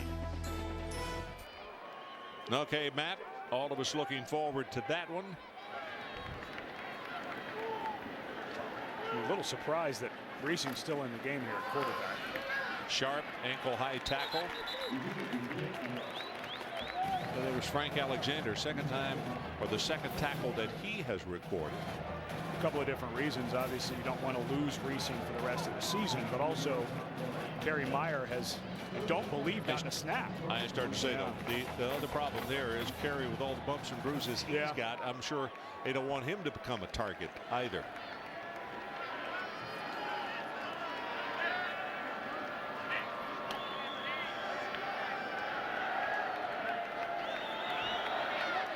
Third down and 7, under 2 minutes. And got that one complete at the 41 to Briscoe. Briscoe is off and running, still with a stiff arm, and he ran out of bounds and all the way into the end zone. And the official says touchdown. I thought for the world, it looked like and the OU players are pointing, so are the coaches, that he ran out of bounds. Well, it sure looked like he used a great stiff arm, and Briscoe at 6'3" has very long arms. It was Lindy Holmes that he stiff armed. Yeah, and it's not like Lindy Holmes is a small guy at 6'1". Well, you just heard the reaction to the crowd because they just saw the replay. Yeah. They should buzz it. Well, Oklahoma's going to get the timeout here to challenge it. Boy, it sure did look like he went out of bounds. Oh, he did. Timeout. Oklahoma. Whoa, that was a lot closer than I thought. I thought he clearly went out of bounds, but Oklahoma is challenging. That's the one. Let's see. There's out of bounds right there. At the 25-yard line. But I mean, by a cleat. It did look like it was more than that when he went out of bounds. Give him what an unbelievable day for Desmond Briscoe, a guy who was like a lot of the receivers in the doghouse earlier in the season. That was out of bounds. Yeah. It's like one screw in on your cleat out of bounds. And Briscoe, a young man that has a lot of promise. He showed that last year. Well, he got the message when he got demoted earlier this season, didn't he? Yep. Because the effort, guys get demoted for effort. You know, they may do problems off the field, yes, but for football field stuff, it's effort. That's where coaches are always going to demote you, send a message. And Briscoe's effort has been sensational all day, and has been for a few weeks.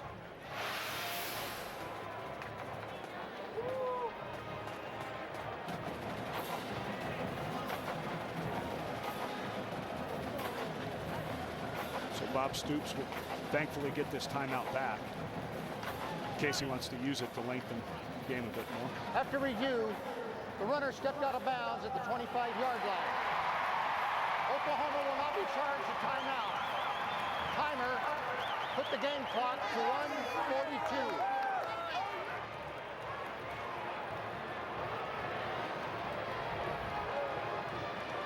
So you can hear the game clock will be moved back to, 1:42. You got one school record on one side for Sam Bradford, and now Desmond Briscoe.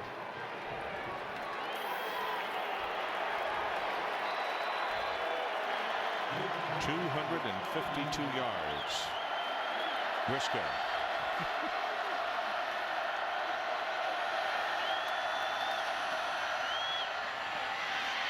Ball is caught by Meyer, and Perry is going to take it to, what is that, the 18. Nick Harris made the play, number 5. No, we're now over 1,100 yards of total offense between these two schools. And if you're keeping score, 670 yards for Oklahoma is not a school record. It is a gaudy 875. Sharp not going to have the first down. It'll be 3rd down. And Mangino calls a timeout. 1:03 showing on the clock, so it gives us an opportunity to take a look at the Chevrolet players of the game. Desmond Briscoe, 11 receptions, 252 yards, and that man behind the super. Now we look at Briscoe, and I'm sorry, I read it in reverse, I assume. Lindy Holmes, 8 tackles, 2 interceptions, and 2 pass defenses. And Bobby Jack Wright visiting with him on the sideline. You know what he's telling him? Do you know you just won the Chevy Player of the Game? You know what? I know Bobby Jack really well, and I don't think that's what he's saying. I don't think, and he's not saying you can come to dinner with B and I. It's not. Well, tomorrow afternoon on ABC, can the action be any faster on the track? We'll find out. It's the NASCAR Sprint Cup. It continues at Martinsville. Of course, we're talking about the chase. And everything begins with the NASCAR Countdown at 1 o'clock Eastern on ABC. They're refueling. Oh, no. That is Jimmy Johnson there in the front. Well, Jackaroot, you've got more on the connection. Remember when we were in Bob Stoops' office yesterday, and all of a sudden, in amongst all the footballs, and then there was a Jimmy Johnson helmet autographed to Bob Stoops. Asked him about it. He said, yeah, Jimmy and I have become good friends. He's come to the sidelines. We watched a couple of games. In fact, he brought Jeff Gordon to his first football game at OU. They've become solid fans. I guarantee you right now, they're watching this game. Okay, Jack, I'll take your word for it that they're still watching this. I'll take that bet, Jack. I got dinner on that bet. 3rd down. They need to take it to the 15. They are 0 for the day in 3rd down conversions. They need to get off the snide right here. Lofts the pass for the end zone. It is caught for a touchdown by Briscoe. There's their initial 3rd down conversion. And not a bad one. And I would say that Texas Tech, Kansas State, Nebraska, Texas, and Missouri, the next opponents for Kansas, they're going to dial up number 80. Good coverage. I mean, Brian Jackson, the only thing he did, he didn't find the ball soon enough. That's what Bobby Jack Wright will tell him in film, but perfect throw, wonderful route. Extra point attempt is good, so we got 58 seconds left. And of course, one of the things Mark Mangino learned while here at Oklahoma was go down to Texas and get some players. Desmond Briscoe out of Cedar Hill High School in Dallas, Texas. You know, the interesting thing about it is the guy who plays behind him is from DeSoto and played at Cedar Hill High School also. That's Marcus Herford. You see that a lot. And guys in different classes, because if you go in and get one young man to come and that young man has a good experience in your program, then other players at that high school say, well, why don't I go there? Herford's had a nice career, although he's been supplanted a little bit. And Mark Mangino, who worked with Bob Stoops at Kansas State. And then Bob Stoops, of course, went to Florida and became the defense coordinator when he was hired. Mark Mangino was a guy that he wanted, came as the offensive line coach, became the assistant head coach, and then of course, the offensive coordinator. His 2 years, which included Josh Heupel in a 2000 national championship, they were 24-2 when Mark Mangino was an assistant here. It's almost hard to put that into context when you realize that Bob Stoops was hired in 1999. How quickly they got things going. Let me tell you, the amazing thing about it is they got that gentleman right there. And for some reason, nobody wanted him. They did not think he was very good. And You know, he just has a tremendous record here at Oklahoma. And Kansas going for the onside kick. I like the fight in them. They're down 2 scores with 58 seconds left. Why not? Well, Lindy Holmes. Lindy Holmes with the high jump and the catch. And OU has the ball at the 36-yard line. And give a lot of credit to Mike Leach. Mike Leach went to school at BYU, has a lot of connections into that part of the country. And they went and found Josh Heupel. They knew they needed a quarterback, and they went to Snow Community College out in Utah, which is basically a feeder community college to BYU. Yeah. And BYU didn't want Josh Heupel. And it was funny, Josh Heupel in his first meeting, he didn't want to see the campus. He wanted to go look at film, what offense are we going to run. And he looked Bob Stoops in the eye and said, I've got 2 years. Can we win a national championship? And the answer to that's no. You can win it in one. Isn't that right? Yeah. Well, they won it the second, so the answer was yes. Yeah. And it was funny because Stoops said, when he said it, I thought he was crazy, but I kind of started believing it after he asked me that question.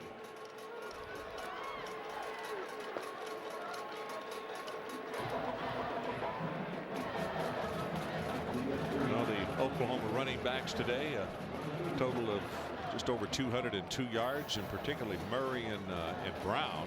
You see their totals 84 and 92 respectively. So that's what, 176. Nice day for them. So he didn't start off running the ball that much, but they certainly got into a rhythm and did. Rivera makes the tackle on Madu. 9 seconds down to 8.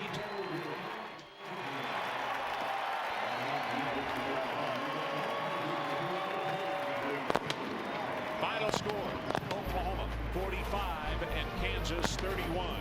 Don't forget, tune in tonight for number 11 Missouri and number 1 Texas. That one down in Austin on the 40 acres. Saturday Night Football presented by Southwest Airlines on ABC tonight at 8 Eastern. So the Sooners get it going again and pick up the victory, winning over KU. So long, everybody, from Norman, Oklahoma.